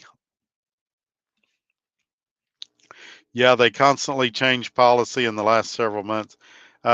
Dennis is a great example. He was planning to come here and they were going to sell him a truck and let him do the blackout package on it with the black grill and everything. And they told him they're not doing it no more after they'd been telling him they were. And he noticed several other things that were constantly changing. And he's just like, I think I'm going to hold off for a while till they figure this out. I was wrong, so I apologize for deleting the comments. Oh, it's okay, Tim. I trust you, and we're all going to make mistakes. And no, I had asked her what company she worked for. I had just told her to email it to me because a lot of people don't want to put their business out here. They see me getting in trouble for some of my comments, and I try to keep from getting you guys in the same trouble I get myself in sometimes. No, it's fine, Tim. Hey, that's another thing about Tim. Tim will be one of the first ones to admit when he makes a mistake, which is a real sign of maturity. And he really is a great guy. So he's also a wealth of knowledge. If y'all ask a question in the comment, him and Fly Rabbit both will usually answer before I can even get to it. So they're both great resources. And if they ever get a YouTube channel, I'll be telling y'all all about it on here. There's a reason carriers have over 100% turnover. I agree, and some of it is life changes. They have to stay home, take care of a parent. Maybe, you know, they have a kid that's trouble, and they have to stay around the house. Maybe, there's a million reasons, health reasons, but some of it is companies get a big head, and I've give Dart as an example. When we had 150 drivers waiting for the OPI board, it just it went to their head. There's no other way to describe it, and everything started changing. Oh, you can't haul this, and you can't do that, and they wanted guys to sign a contract that they'd stay out 26 days a month. I said, I'm not signing that, and just all these changes, and I think it's happening here at Swift. I get it. Everybody's excited about the load board, but let's wait and see what the finished product is first, because the more people that call and ask about it, the more power they think they have. I thought the same thing too at first about Miss Limo. No, she's emailed me a couple of times, and I really think she's okay. She I had asked her in the video. I'd said, "What company do you work for?" Because she said she ran coast to coast, and I said, "If you're not comfortable saying it on here," I also asked her if she run team, because that'd be a really great deal for a solo driver. And I said, if you're not comfortable putting it on here, email me. And she was comfortable putting it on here. She put the two companies she worked for and said that she ran team. I I don't think she did anything wrong per se, but I can see how Tim might have misread that and thought there was something there. But she's not a troll, and she's not a spammer or nothing like that. I wouldn't say I know her well. We've never talked on the phone that I know of, but she's emailed me a couple of times, and I think she's okay. I really do. But I appreciate you guys watching my back either way. And if she comes in a few more times, we may give her a wrench, especially if she continues to email me and determine that she's okay. I gave out a bunch of wrenches and regretted it because some people took advantage of it, but we would definitely want to reward the good people. It's hard to make money with a carrier company that has company drivers. They are competition. Yeah, to a degree. I can see how you'd feel that way. For the most part, Swift has had so much freight that nobody was competition. But for, like I say, the last few months, they keep saying it's bad everywhere. And fine, if it's bad everywhere, what are we doing to fix it? That's what I want to know. If contract freight's not there, then get on the spot market, get some loads. But we just can't bury our heads in the sand. For those that are just joining us, because we're up to 51 now, they also moved the mandate deadline to May 1st. So you've got a little more time to switch your insurance if you want to, or get the camera if you want to go that route.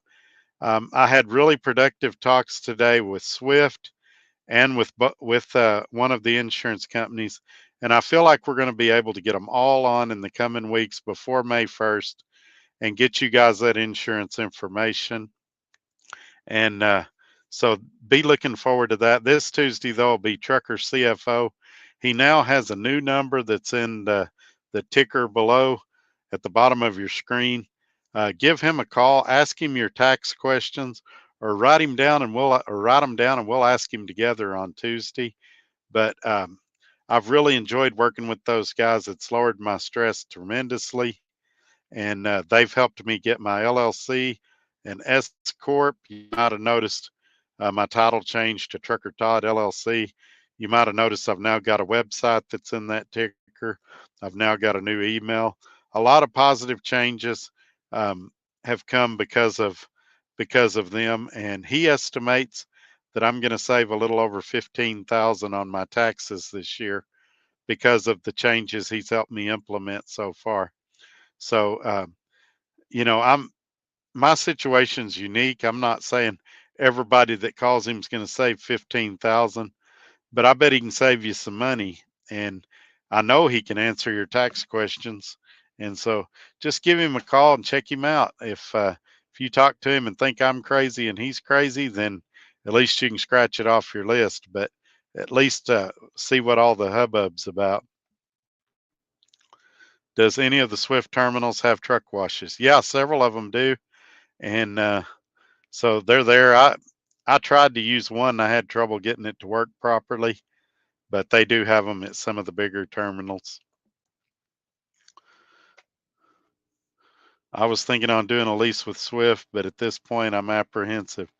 Well, I can understand why you'd be apprehensive. And like I've said a couple times in the video, if you don't like the policies and procedures at Swift Transportation, give it 20 minutes, they'll change.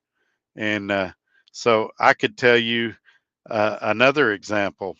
Uh, this, a couple weeks ago, they said they weren't doing any Volvos in the MRP program. And Tuesday night on another show, the vice president of owner operators said that they were doing Volvos in the MRP. They just didn't have any that were old enough yet to qualify. So who knows? If you're in a Volvo and you thought MRP was not an option for you, don't turn in your truck and quit because the policy may change again soon. But it's really, really frustrating. I'm a company driver with an LLC. I lease my car to my LLC and use the payment as a tax write-off. Well, there you go. Um, I'd still encourage you to talk to Trucker CFO because he could probably give you some direction and some ideas on that as well.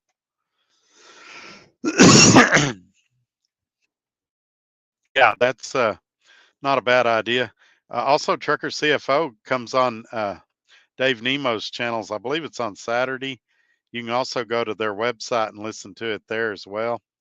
But yeah, there's a lot of great information out there for those of you that are interested in that kind of thing. We should be able to pull freight from other boards. Yeah, maybe. The deal you got to worry about though is at what percentage are they going to want us to be at 55 or 57%, like some of their percentage deals are? If they are, I'm out. I think 70 is too low, but definitely 55 and 57. I think we can all agree that's too low.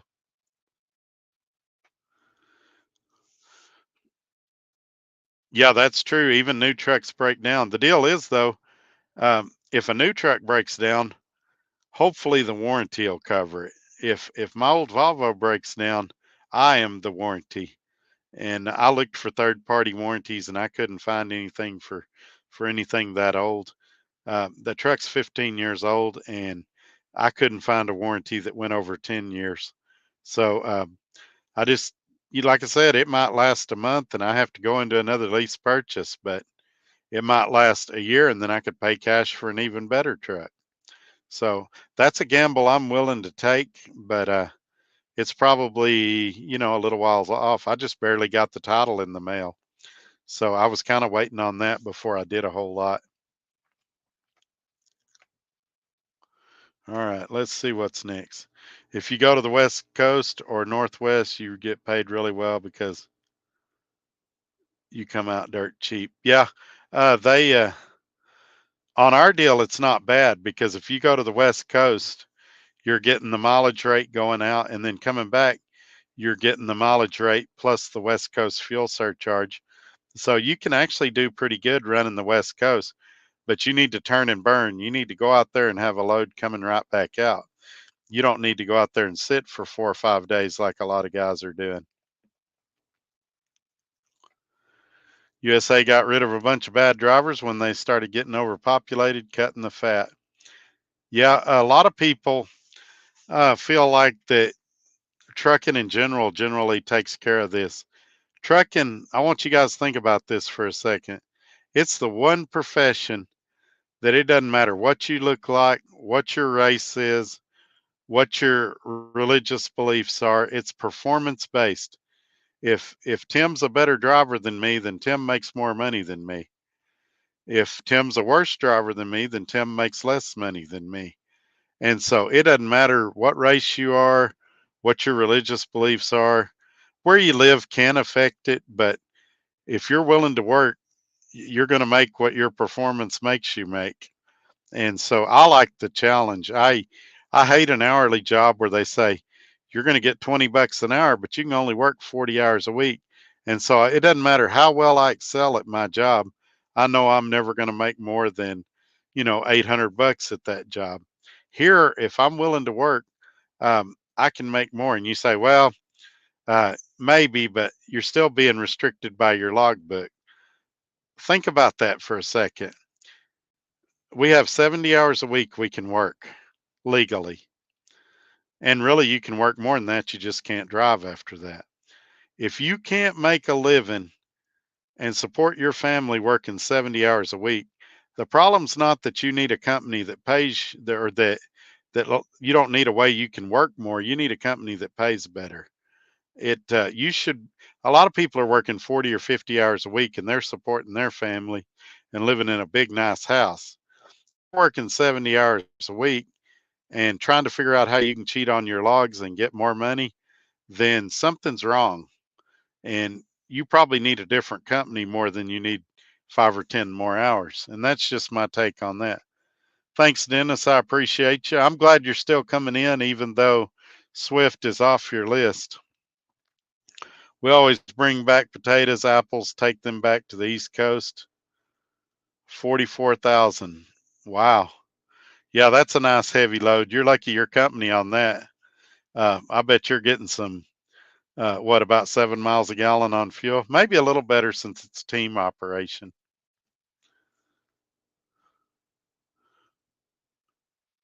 Over, I don't know what that, overachiever. Yeah.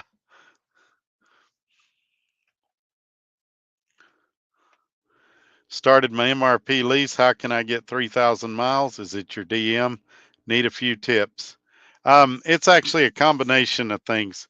And some of you know who my OOC is, and he is great. I have yet to meet the driver that said he didn't like him. Super guy, great people skills, former driver, former owner operator. And I would say maybe 15 or 20% of the time he helps me get a load. I'd say another 15 or 20% of the time I get one through the three planners, the owner operator planners. And I would say the overwhelming majority of the time I get them off that load board or I just call. Before I get there, I'm calling, I'm sending what is it, macro 30, seeing what loads are in there. There's almost never any on the macro 30, but I think that's the macro. Double check that. Somebody's going to say I'm lying or making stuff up. There's a macro you can send that tells you what up to three available loads in your area. And usually it says there's nothing, but I still check it. I still call the planners, and I always look on the load board first. And if I don't find anything, then I'll call my OOC. Say, hey, I'm heading to here. For example, I'm heading to Williamsburg, Virginia right now. I've already told him and the planners I'm looking for a load to Louisville out of there. I got to go to Matt's this year. So they're looking, I'm looking, we're all looking. It's not a surprise. I don't wait till I get there to call them. I've sent the macro in for home time there. So it's it's being proactive is the best thing you can do. You have to be involved in your business. And so that's kind of what I do. Let's see what else. You guys are doing good tonight. We're getting a lot of good comments and questions. Starting my pre-trip, then rolling. Have a good night, everyone. Good night, Tim. Be careful out there, and I know you'll watch on the replay. I appreciate you being here tonight and contributing. You're awesome, man. Above ground, rubber down, Tim. Have a good night. Exactly. I'm know a company guy in my wait. I know a guy in my company that stops at every truck stop from Arkansas to Virginia and back. Said it's rough being a driver. I thought, really, LOL. Yeah, we used to call them. What was it we called them? I think it was truck stop cowboys, and talk about how they would drag race from truck stop to truck stop. And this was back in the days when I worked at Swift, and my truck ran 57 miles an hour. And the same truck would pass you 5 or 6 times in one day, because when your truck went that slow, you had to keep the doors closed and run. And those guys, they'd just fast they could to the next truck stop, and they'd stop. So it's you can actually save yourself a lot of hours in the day if you just get out and run, and then take your 30-minute break and finish off your hours.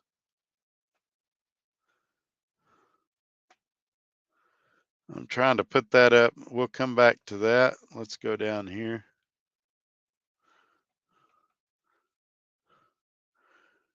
My good friend Joe Wentz coming in with another $20. Thank you so much, my friend.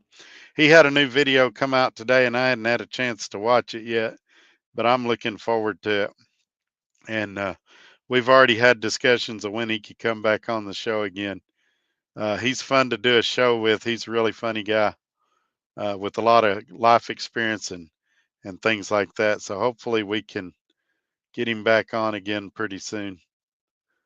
But I thank you very much, Joe. I really do. He's a big supporter of the channel, and he comes through for us every week. Most drivers that don't make money and complain about it are lazy and don't turn the wheels. You have to move to make money. I run my clock full every week. Yeah, it's funny how it's always the company's fault. It's never their fault, no matter where they go. If there is a cut in still tired, I may report. Okay, let me see. I think you're probably using voice to text. Some of the words didn't come out good.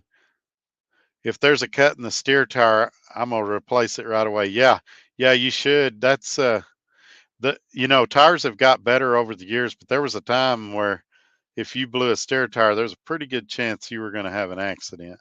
And I've been fortunate in 25 years, I've never blown a steer tire. I usually can't make the lives because I'm running hard, but I always catch the replays. Yeah, and I know Tim catches the replays because sometimes he'll email me or call me with a comment or a question. And he's a Tim is a great example of how loyal you guys are. He always watches. If something happens and I miss one, he's messaging me, "Hey, are you okay? What's going on?" And so I know he watches. Sometimes he'll have a question or a comment after he watches it, and I'm really grateful for guys like Tim that are so devoted and that watch every week, and for guys like Joe that, hey, these are tough economic times. If somebody makes a contribution to the channel like that, it means more than anything, and more than ever, because a lot of people, that's a hard thing to do right now, and I really appreciate it. Doing a load from Utah to South Carolina. Well, there you go. That's a pretty good run right there, and you get to see a lot of scenic country. Buttermilk is here. Hey, thanks for coming in, Buttermilk. Who do we need to talk to about truly getting stacked with loads on the weekend? I've asked several times and it seems like it never works out. So they're trying to get away from stacking drivers. They've actually told the planners not to do it. Sometimes they will if they got the freight, but it's pretty difficult. I don't know. Like I say, I try to make sure I get a long one over the weekend, or if I need to do a reset, I'll do it on the weekend if I need to. Try to drive 700 miles a day. So Miss Limousine is moving out. She is rolling down the highway at a good rate of speed. Hey, Joe's back. Nope, that's the same one. Sorry, Joe.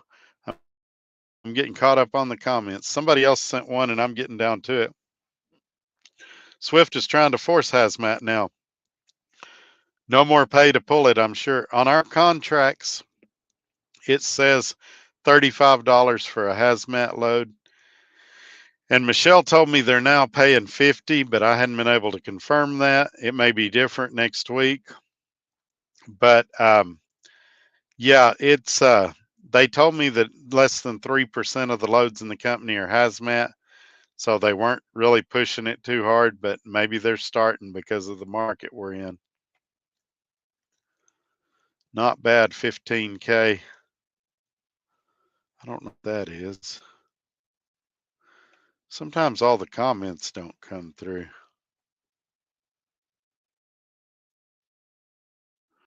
Trying to get down. Oh, we've got a bunch. I got to get down here and get these. Trucker Ninja in with $9.99, a super sticker. Thank you very much. I appreciate it. Like I said, I know that doing this is a big deal to you guys because these are not easy times. And I appreciate you guys watching, even if you never give a dollar. But it just blows my mind when you guys contribute like this. There's a lot of expenses. I'm paying $25 a month for StreamYard. There's the laptop that was almost $2,000, and just some expenses like that and the time. And I appreciate you guys more than I could ever tell you. We've also got um, another super sticker for $19.99. Thank you, John. John is also becoming a really good friend. He's emailed me a couple times here lately, and I really appreciate you guys. Okay, I get it now. The 15K was on my taxes. Yeah, that's what Trucker CFO estimated that he's going to be able to save me this year because of the things that we've done. And I don't recommend any of you get an S corp or an LLC, but I do recommend you tell him your specific situation and let him see if it's a good fit for you or not.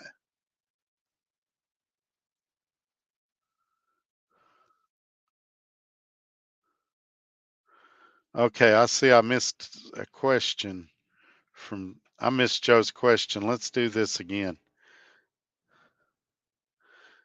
So I'm not familiar with their regulations, but if you walked away from your lease and put your Volvo with Swift, would the same rules apply, such as the load board? Yeah, the load board's going to be the same whether you've got a lease truck or you're owner operator, the way I understand it. So is the South Carolina terminal considered a larger terminal? They would. I know some of you here are going to say not. Greer is one of their things where a lot of crap goes down. They have the Top Gun program there. They have a school there. You guys know Michelle is officed out of there. It's kind of a weird building. It's not, it doesn't look big from the outside, but if they take you in the back and show you around, it actually is a pretty big facility. And then they have a body shop that's down the street at a different location. So Chris thinks it's small, extremely small, but Swift considers it one of their major ones. Geographically, maybe not, but I know Memphis is enormous. Phoenix is enormous. Um, Salt Lake City's pretty big. He's a great tax guy. I very much enjoy listening to him. Well, I appreciate that, Channel 19. I hope you guys will show up Tuesday when we talk to him. Bobby Martin, I turned my truck in Monday going back to Landstar. Wow. I hate to see you go, but I understand. Was it because of all the changes or was it because of freight or what was the main reason you left? I'm just curious. Hey, Trucker Ninja, thanks for being here. Sorry I've got so far behind on the comments. We had a lot of stuff we had to get to. Macro 10, macro 30. I'm a company driver now. Miss Limousine is my old business LLC, but I'm thinking about buying my own semi truck, used one, get my MC number, all the good stuff. Let's see. Yeah, it's just so expensive to do that that I'll probably get my own trailer and stuff at some point if the Swift deal goes south. But I don't want my own authority for a whole host of reasons. And I haven't changed my mind yet. But if these companies keep coming up with these stupid policies, then and this micromanagement, then who knows? I may be singing a different tune a year from now. Later, Tim. So still saying bye to Tim. Door swingers, exactly.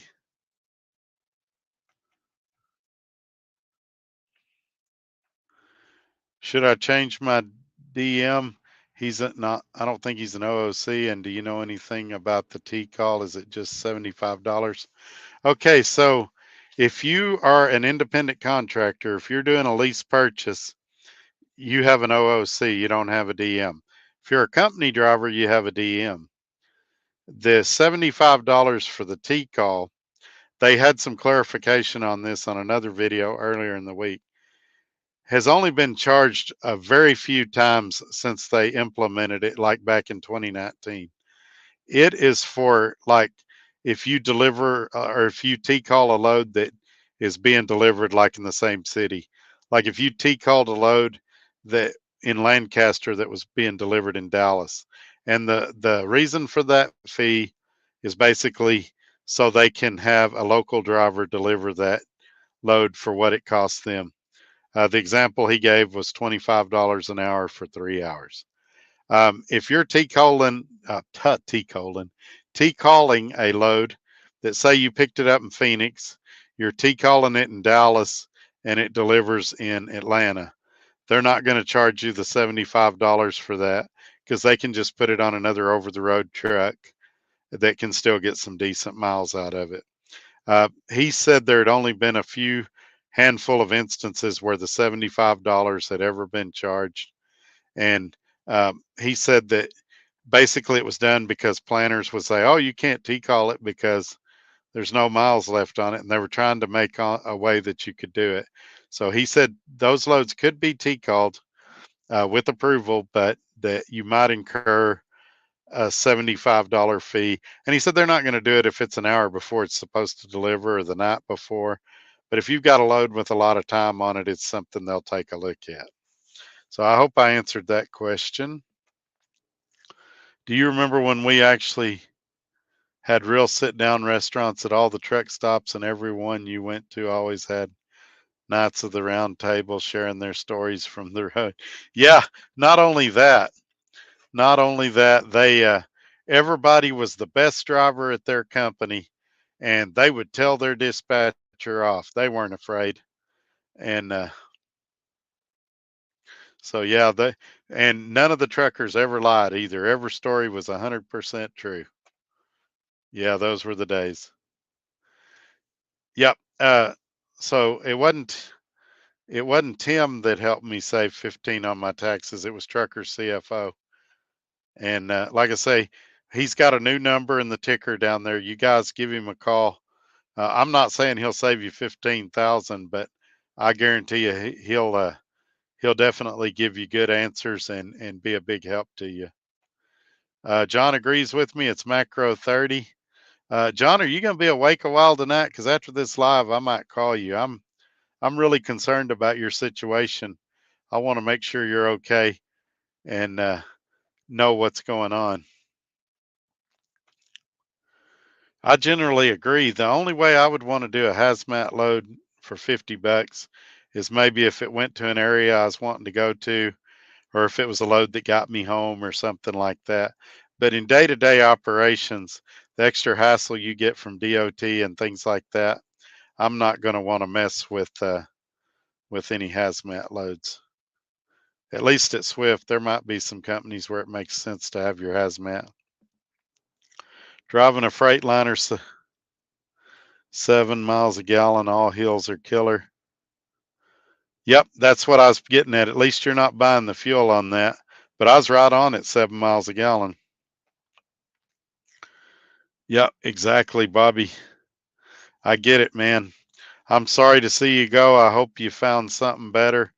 And more importantly, I hope we can stay friends and you'll keep watching and emailing me. Let me know what you're doing and if it's working for you. Because if I see other drivers struggling, I might send them your way. Was told that the company drivers are being monitored using a point system. Yeah, it actually is true. And as a matter of fact, if you go in the driver portal, let me just tell you guys how to do that so you guys can play along at home. Go in the driver portal, which is slow as Christmas. Go all the way down to, I think it's there. Let me look. Yeah, go down to my apps, hit the hamburger menu in the top left first, like you're going to look at your pending settlements and stuff.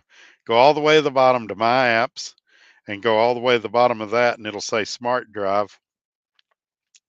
If you click on that, it'll bring up a little redirect message. Hit continue, and it'll show you your actual points. When they say they're not tracking you, there's not points. This is how you know for sure. One guy told me he thought he was at 500 points. Now I'm going to show you on mine, since I don't have the smart drive. Oh, my virtual background's not going to let me show you. It says I've got 0 points. The target score is 20 points. So I wish I could show you, but the virtual background is not going to let me show y'all. But go in there and check that out when you get a moment. If you need to hear again how to do it, just rewind the video or email me and I'll walk you through it. Just got here, parked a little place in Mullinville, Kansas. I'm glad you're here, Daryl. Thanks for coming in. Yeah, listen to the replay as soon as you can. There's a bunch of crap going on that you need to be aware of. You'll listen tomorrow. Good deal. The big things, Swift has moved the camera mandate deadline to May 1st. And when they finally release the load board to the masses, they're not planning to pay us for deadhead. You'll get the same pay rate you're getting now, except you won't get your deadhead when you book the loads yourself. It's going to be about a 15 to 20% cut in pay for those keeping score at home. YouTube replaced those restaurants. A lot of guys brag on YouTube about nothing. You're right about that. It's and you can still get the same bad information you used to get in the truck stops right here on YouTube. So it's we just found a new home. And there's still recruiting going on in here. You know, they used to have these road recruiters that they'd be in the truck stops handing out the cards. Call my company. I'm making $1 million a week, and we'd all go to the bathroom, throw the cards away. But yeah, those were the days. Prime tried to pay me $4,000 to go from Jersey to California on a hazmat load. I made more on non-hazmat. Yeah, that's terrible. I think we can all agree on that, because keep this in mind. You do the $4,000, and let me just pull out my calculator here real quick, if my phone will let me. So you go 4,000. Now Prime pays 72%, if I remember correctly. So you're really getting 2880 out of that. It'll take you almost a week to do it in a 64-mile-an-hour truck, like 5 days or so. And you're going to pay your tolls.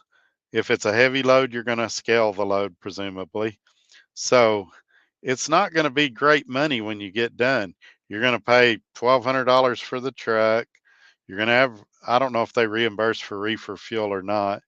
You're going to have probably $1,200 or $1,500 worth of diesel. It's not going to be a great week. I hear a lot of guys say, oh, you can make a killing at Prime. And I'm sure you can on the right loads. But that particular load right there, you can't.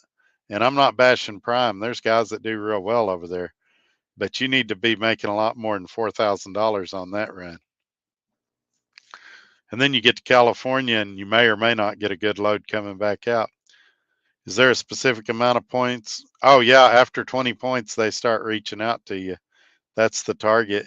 They start getting real serious the higher it gets, but I haven't heard a specific number or where your job's in jeopardy. But there could be classes, there could be phone calls, there could be all kinds of stuff. There could be suspensions. And so, but they're not coaching. Let's keep that in mind. They are not coaching. They might call you, they might watch your camera, they might make you take classes, but they are not coaching you. They want to be perfectly clear about this. It just sounds like coaching. You are great. We all learn a lot from you. Keep up the good work. Thank you. I appreciate that. Yeah, almost 2,000 in fuel. And I want to be very clear. I'm not trashing him about Prime. This is not a Prime, beat up Prime video. I'm agreeing with him that that's not a good load option.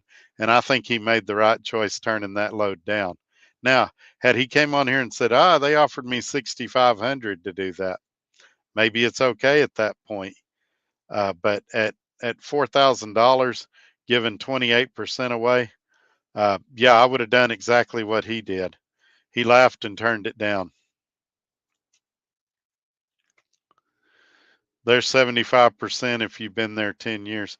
Yeah, but that's only 3% more. That's not, we're not talking about a big difference. And I'll bet percentage wise, there's very few guys that's been at any company 10 years, especially an over the road company. So this is another good question that changes. Up until recently, and what your contract says is that on T-called loads over 35,000, that you're supposed to scale it and they'll reimburse you. Recently, they have said that they'll reimburse for all scale tickets, but since it's not technically in our contract, we don't know. Sometimes they will, sometimes they won't. Maybe they will, maybe they won't. If you don't like their reimbursement for scale tickets policy, give them a couple of days and it'll probably change again. They might not do it on this pay period, but they might do it on next pay period, is the true answer, Marcus. I'm sorry. I'm just gonna have to start telling you guys I don't know because I've never been at a company that changes their mind and changes their policies as much as what Swift's doing right now.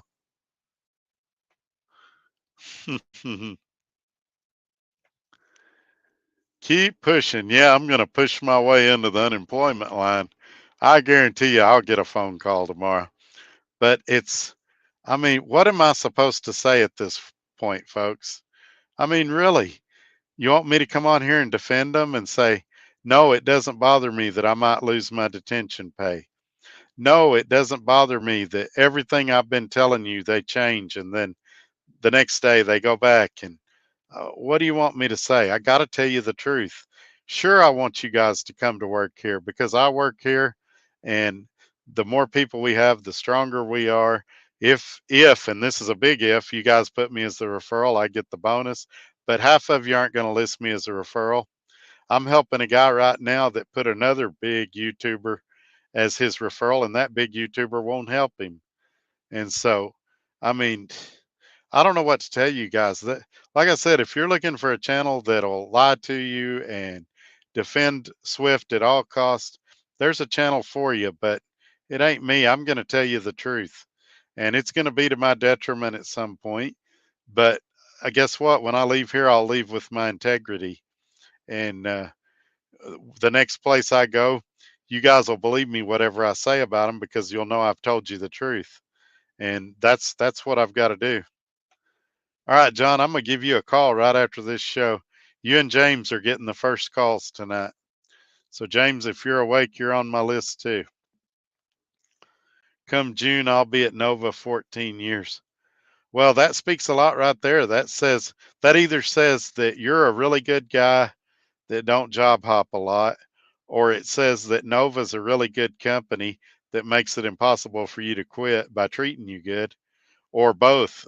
But either way, maybe we all need to take a look at Nova if Michael's having that kind of experience there. You can go get 80 out of the black ops companies and yeah, I'm not doing none of them. And let's talk about that for a second. There's some companies that advertise on YouTube. You can gross 10,000 a month, and they nickel and dime you with all these fees, and you end up with a $1,500 check when they get done with you. And then the first 6 weeks you're there, you make a crap ton of money, and then after that you starve to death. And then you get mad and quit, and they have all these fines they put on you, and they sue you, and then you got collections. And so stay away from those companies. 80% is a good number, but you need to find out 80% of what, and what is your fees. And so many people don't ask those questions or read their contract. Your job might be only in jeopardy if you do a U-turn or wreck the truck. Yeah, they wouldn't. I don't know how they'd know if I do a U-turn because they don't have a camera in here. But that's one of the most ridiculous policies that companies have come up with over the years about U-turns. Because, and I don't know if wrecking the truck would get me either, because I'm insured with outside insurance. So it would be some points on their CSA, but it wouldn't cost them anything financially. But U-turns, some places it's totally necessary. I had a guy that was at a warehouse the other day, and he needed to make a U-turn in a warehouse parking lot, and he was scared his company was going to fire him over it. There's some warehouses you have to make a U-turn to make a good back for the dock, unless you want to blindside it, and that's not safe. And there's some places that there's a concrete median, and it's designed for you to make a U-turn. They have a sign there that says U-turns are okay, and you have to make a U-turn to get to the warehouse. Um, Now, should you be making U-turns every day? No, but maybe once or twice a year, there's a time that you need to make a U-turn. And if companies are going to fire you over that, it's like I talked to a company the other day. We fire drivers on the spot if they pull over on an exit to pee, on the get on ramp of an exit to pee. I said, what about states like Wyoming and Montana, where they actually have spots designed for you to park on the exit because there's no cities out there? We don't care if it's legal, you can't do it. It's like, that's crazy. It can be 80 miles between towns. What do you do if you got to go to the bathroom or if you need to take a dump? I mean, what do you do? It's you get to be my age. When you got to go, you got to go. When you're 20, yeah, you can hold it a little longer. And I don't want this discussion to go that way, but just some of these policies these companies come out with, they may be what leads me to getting my own authority eventually. But I really don't want it, and I mean that. That's new. No detention pay. Oh, did I say detention pay? No, I was saying detention pay. I mean, deadhead pay. No, they're still paying detention pay. I had some on this week's check for an hour and a half. Got $45 because they pay 30 an hour. So they do pay detention, but they're saying when the load board is released to the masses that they're not going to pay deadhead pay.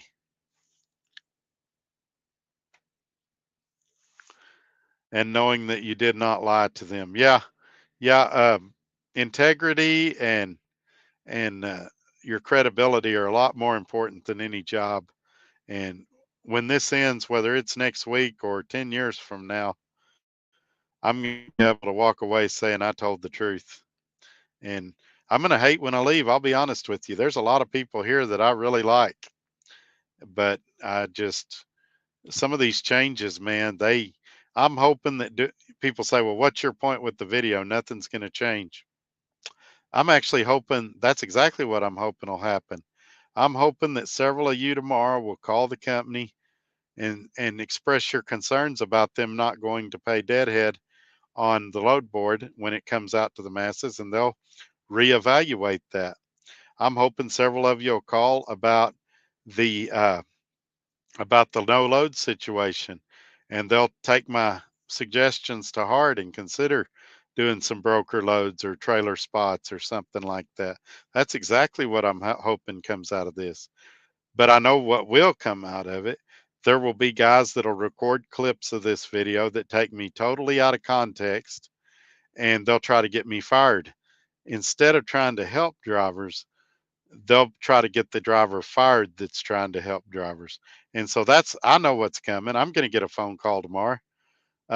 I got several phone calls out of the Tuesday video, and it was people wanting to come on the show now, but which is a good call to get. But yeah, I know what's coming, but it's this information needs to get out, and you guys need to know so you can make an informed decision. At least if we get that information out there, then you're not blindsided. You've been waiting. Some of you have been waiting 3 years for a load board, and you're going to be ticked if you wait 3 years and then find out you're not getting deadhead pay. This way, you know now, and you decide if it's something you can live with or not. James says he's up. Good, man. I'm going to call you. Hopefully, we won't go all night again. My cell's going in and out here. I'm going to concentrate on I-90 Montana now. I need to get some more sleep before I switch with my co-driver. I understand, Miss Limousine. Thank you for coming in and contributing. Be careful out there.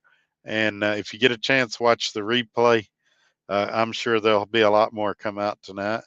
I just never know what direction these shows are going to go. His dispatch is out of Moldova. How's that work out for you? Oh, cash. I don't know how much you heard, but we've got a mess over here at good old Swift. This load board that everybody's so excited about, they've decided that when they release it to the masses, that they're not going to give them any deadhead pay. Now, guys like you and I know that have ran the load board, that's normal on a load board. However, you're paid a percentage, and you can often negotiate the rate. We're going to be on the same sliding mileage pay scale. We're just going to lose our deadhead. Now, they actually gave the example if we had a load with 200 miles of deadhead, that we could call dispatch and be dispatched on it and get paid for it. But if we booked the load ourselves, we'd lose that 200 miles of deadhead. They also moved their camera requirement to May 1st because they are having trouble getting cameras in. So I'm predicting a mass exodus right before May 1st, but that's kind of what's going on. They said a lot of crazy things in the phone call today, and I've just been kind of in here sharing it. I'm not sure what I said that was the most crazy thing, but I'm sure some of the guys in the comments will get you caught up. Yeah, good old Cassius King is here. Some point in time, me and him are going to do a video together. If he's at Matt's, I may corner him and talk him into it. Or if he emails me, I'll talk him into it. But I think he'd be great to have on at some point. Boom.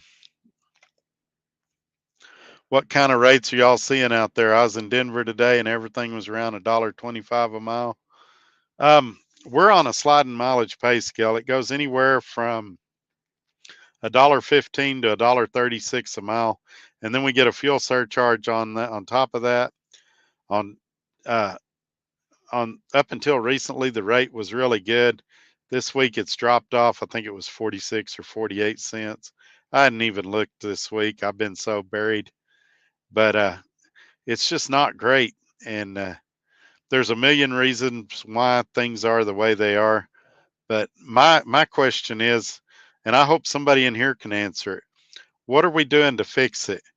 We can all sit around the truck stop and complain rates are bad, there's no loads, but who's trying to fix it? What's the solution? How do we get rates back up? And how do we keep drivers from sitting? These companies, especially these mega carriers that have been sitting on their laurels and enjoying contract freight, maybe it's time to take a few broker loads. Maybe it's time to pull some freight from your logistics groups, not Swift Logistics, and let us haul that freight. It's time to take care of your people. And I've gave the example a couple of times in this video. Nobody's disputed it yet. If I had a steer tire blowout, and I'm retelling this story for people that are just joining us. If I had a steer tire blowout and I said, hey, I can't go pick up that load, they'd say, okay. If a week later I still had that same steer tire blowout, they'd say, when are you going to get it fixed? And that's what I'm saying. We've been having 7 or 8 months of, well, there's no freight. The loads are bad everywhere. What are we doing about it? Why aren't we spotting trailers in areas that need trailers? The shipper I was at this morning had a trailer deficiency. They needed Swift trailers. Have a couple of drivers that you don't have loads for, run their trailers over there and drop them off. It's a big help. On the Mother Truckers show, when he interviewed the CEOs and presidents and all, they said they had ordered a bunch of new trailers. Why don't we pick those trailers up as they come in and deliver them where they need to be? It'd keep the drivers moving and happy. But instead, we're going to sit here and go, up, it's terrible everywhere, and we're not doing nothing about it. What do they think's going to happen? Oh, and on top of that, your insurance has gone up, and we got this camera mandate coming. Get ready to spend $700 for a camera. We're going to ask you to spend a lot of money, but you may not make any money. And I just don't think it's going to work well for them. And I don't think it's going to work well for me because I'm being a little too honest tonight. So I would encourage you to read your contract for this one. I believe it's after 2 hours, if I remember correctly, but your contract may be different than mine. It's $30 an hour. You'll know when it starts. That's why it's important to do your status calls as soon as you arrive somewhere. And when you depart after 2 hours, it'll send you a message and say, hey, we notice you're still there. If you're loaded, send your loaded call. If you're not, tell us what's going on. And you just say, hey, waiting in line, or they're shorthanded today, or forklift driver's sick, or whatever the problem is. No empty trailers, or so that they can do it. And every 2 hours, they're going to send you that message. And so that's what you need to do, and they're pretty good about paying it. I always try to write my in and out times on the bills too, but I've been paid detention when I didn't do that too. I think it more depends on the warehouse than it does anything else. But yeah, make sure you do that. I've received detention a couple of times. One time I went to a place and they said they didn't have any trailers, and they had 3 empty Swift trailers there, and they closed early that day too. So I had to sit there till the next morning, and I ended up doing it, and I got $240 in detention. And so they do pay it, and it's pretty easy to get detention. That's one of the good things about here, but you just got to go through the steps. When they send you those 2 hour messages, if you don't answer them back, you might cheat yourself out of some money. So if I do have any friends at Arter, I don't know. I talk to a lot of people, and I don't always know where they work, but to the best of my knowledge, I don't know anybody at Arter right now. If I'm forgetting somebody or I'm wrong, forgive me. If you tell me who you are, I'll give you a shout out on here. A few drivers here that will show them their good pay stubs, but not the bad ones. They come here and leave 90 days. Yeah, we got some of that everywhere.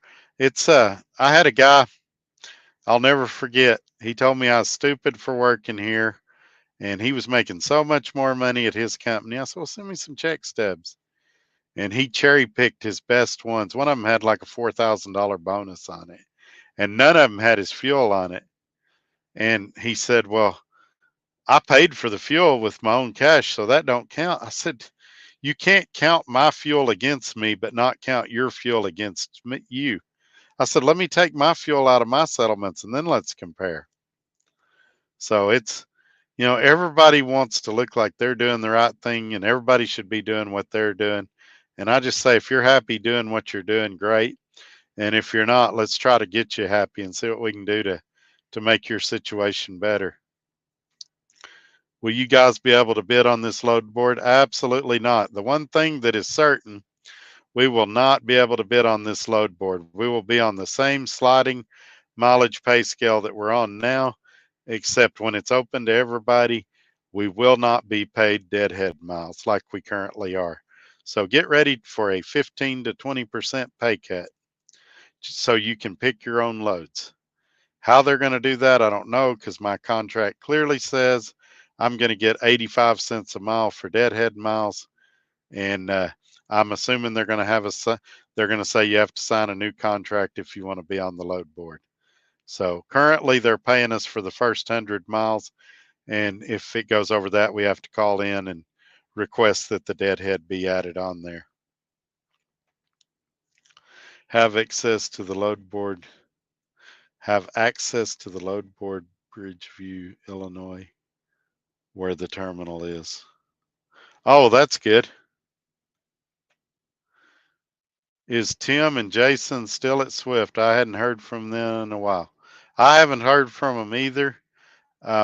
As far as I know, they're both still here. I heard from another guy that Jason was on a dedicated deal, and but I have not talked to either one of them or had any communication with them, other than I texted Jason maybe a week ago with a YouTube question about I was having trouble getting a short to upload, and he answered me briefly via text. As far as I know, they're still here. I haven't heard anything, but honestly, I'll probably be one of the last to know. Snow this weekend. Where at, Wolf Wolf? ATBS is already sending me emails. I hadn't even picked out a truck yet.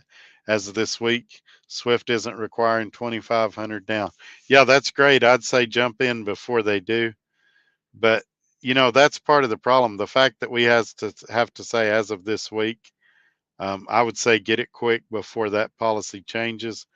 And I would say avoid ATBS at all cost.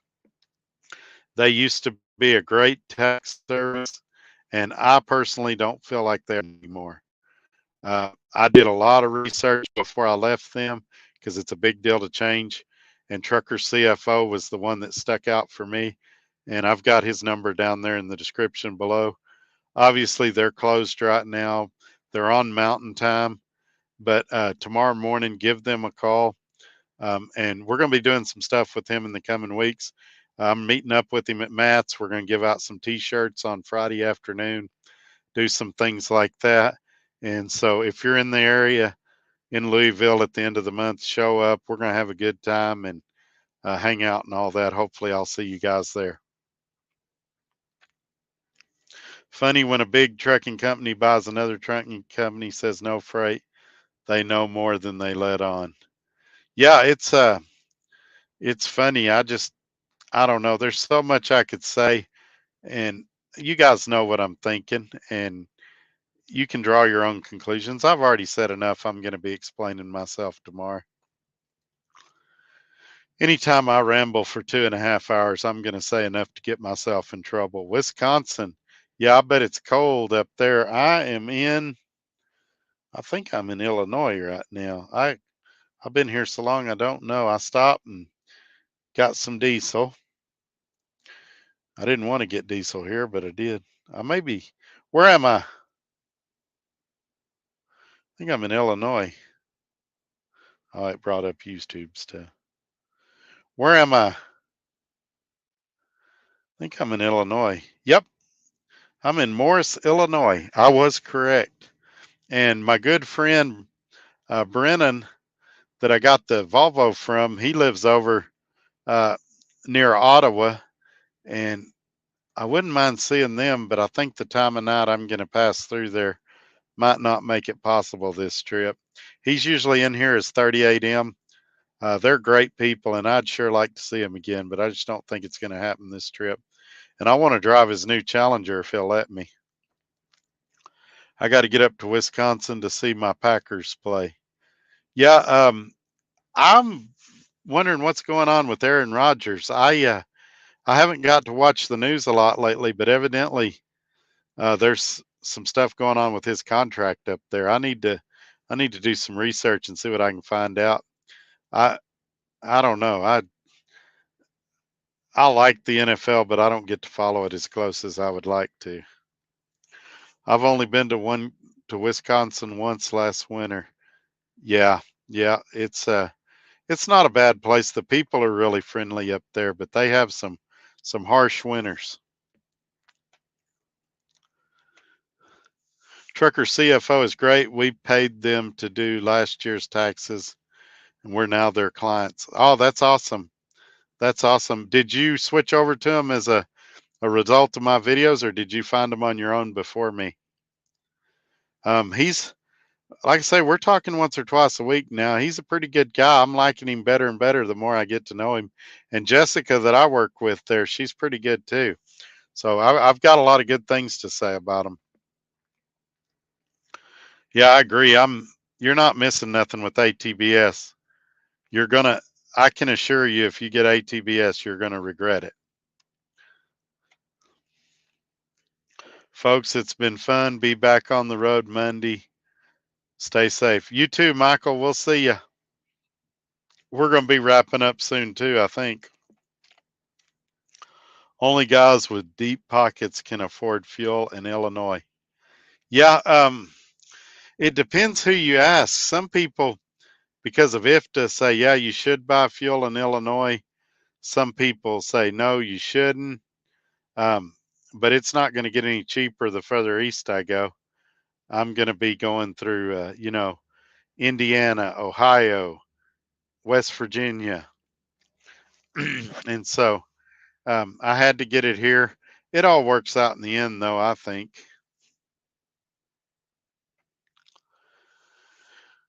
So, which states require you to chain up in the winter? For sure, the most famous is Colorado, but you'll be surprised. Almost every state has some type of chain law, but most of them never enact it.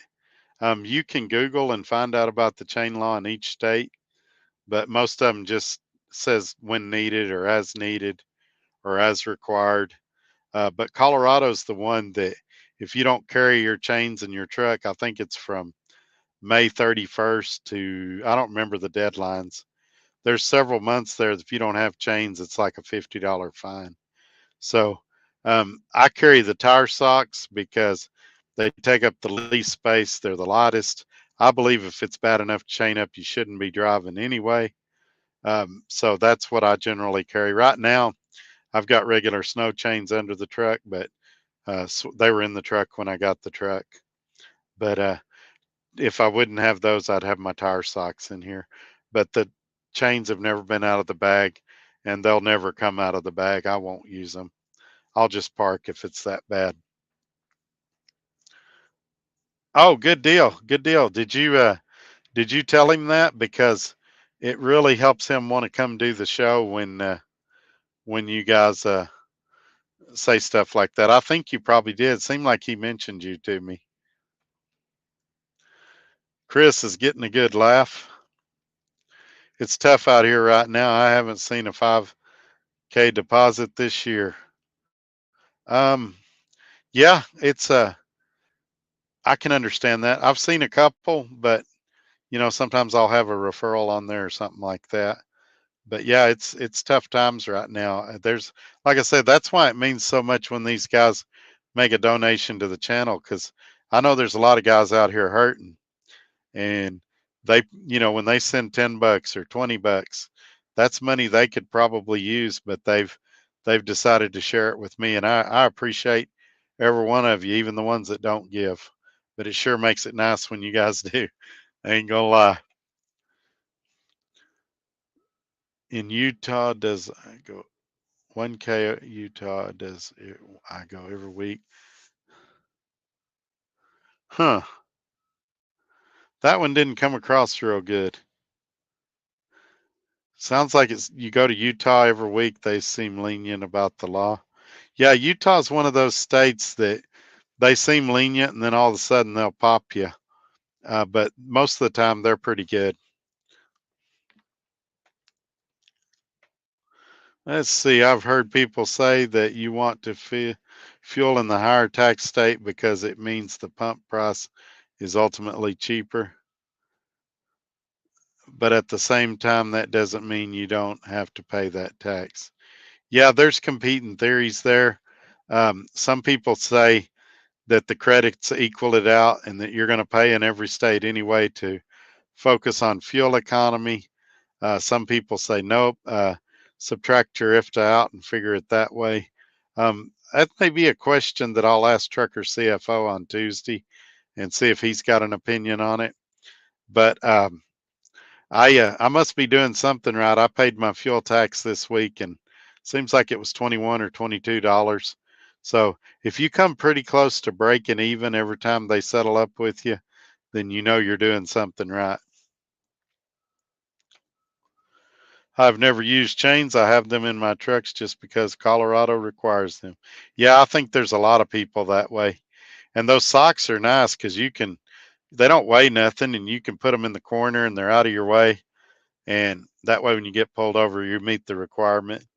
These regular chains that I got under the bunk, they're big and bulky and take up a lot of space.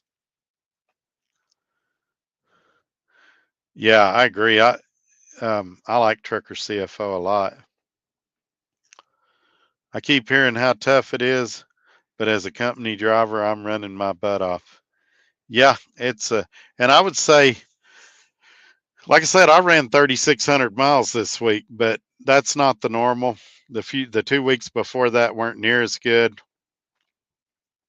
and so yeah, that it just depends on where you're at. There's a lot of factors to consider. Remove the IFTA when comparing fuel prices. You'll pay the same IFTA whether you pay it quarterly or at the pump. Yeah, and I mean, like you're saying, you're going to pay it either way. It, I don't know. I don't spend a lot of time worrying about it. I do try to get the cheapest fuel I can, but I know some states are better than others. For example, I'm not buying a gallon in California if I can help it, and I'm not buying a gallon in Oregon if I can help it. But I would typically, and this is going to get me in trouble. Get ready, all you people that are looking for something to criticize me about. Here we go. I try to buy in the red states and try not to buy in the blue states, and that seems to be a good rule of thumb a lot of times. Somebody's going to come on here and tell me I'm stupid, but I'll compare settlements with you any week you want to.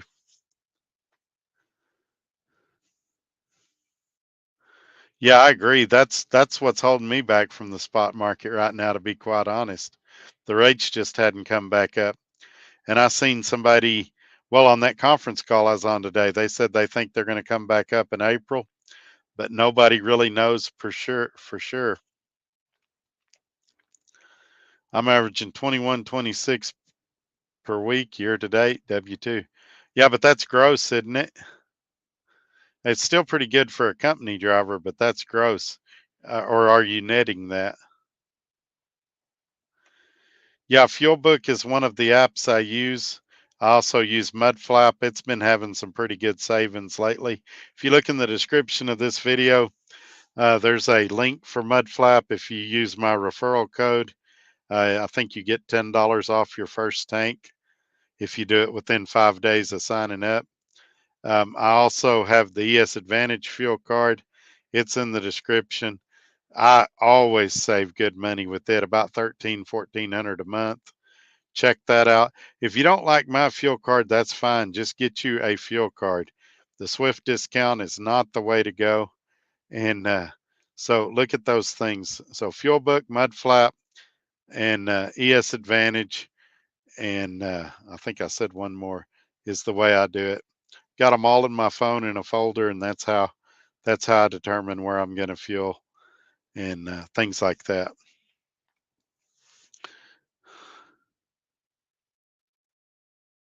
Yeah, I agree with you. That's I would say that too, gross, because if you've got 5 kids, it's different than if you're a single guy. So I agree with you. So 21, 26, that you're making about 105,000 a year as a company driver. That's not bad at all. I would definitely keep doing that. I'm running 3,000 miles a week, averaging 6K, and doing reset at home every week. That's awesome. Nothing wrong with that at all. Um, so good deal.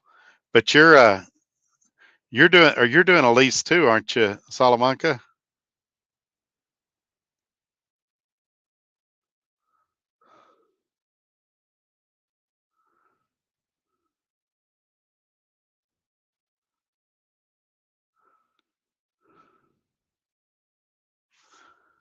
We'll get back to him in a second. I checked into the TVC fuel card. Yeah, yeah, and it's the same for the ES Advantage, but we're getting some big discounts. Oh, you have your own authority. Okay, even better. Even better. Running an average of 27.21 per week. So you're getting what, about 75 cents a mile, something like that? I'm just doing the math roughly in my head. Either way, that's a good deal. I can't knock you or blame you for doing that. Get it while it's there for sure. Drivers start applying for your D&T number even if you don't use it. See what eyes open up. Got to shake the tree a little to get the fruit. Yeah, what I would ask is what's the upfront cost? Because to get your DOT number, you've got to have your own insurance already, don't you? And like right now, my insurance, I'm running under Swift's DOT number, but to get my own DOT number, I think you have to have insurance before you can do it. And I've heard for a new number, it's really, really expensive. But I'm in the early stages. I'll consider anything at this point because I'm tired of being uh, bamboozled. Might be the good word because these trucking companies, they all start off great and then they start changing stuff. That'd be nice to be able to do that with Swift. When I was lease, I was using RTS Pro with enhanced XPO, Mudflap, TSD, open roads. I planned out every fuel. Yeah, that sounds like the way to go. Are you ever thinking about becoming an owner operator again, or are you pretty happy doing what you're doing?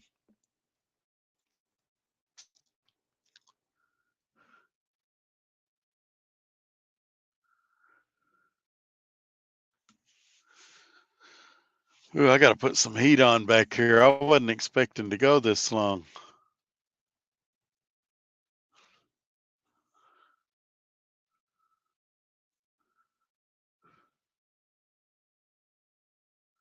Let's see what he says. Nope, I'm company for 10 to 12 more years and then I'll retire. That sounds good, man. It sounds like you got a plan. I did a video about that too, about trip planning in your life. And here's a good example. He has no plans of leasing another truck or buying another truck, but he knows about how much longer he plans to work and when he plans to retire. And I'll bet he's saving money and planning for it. So, he's got a good trip plan for his life. And some of us are better at it than others, but we all need to kind of use him as an example and be doing the same thing in our own lives.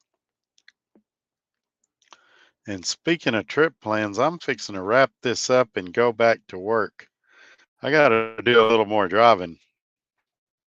So if there's nothing else, you guys have a great night.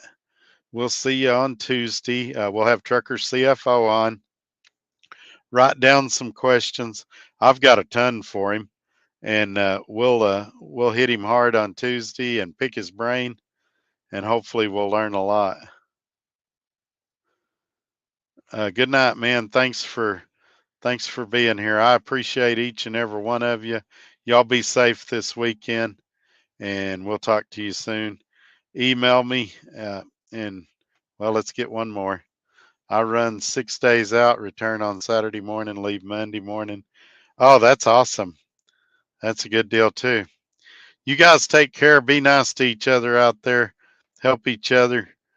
John has ES Advantage like me. He saves 93 to $1.30 a gallon. Mr. Salamanca's saying good night as well.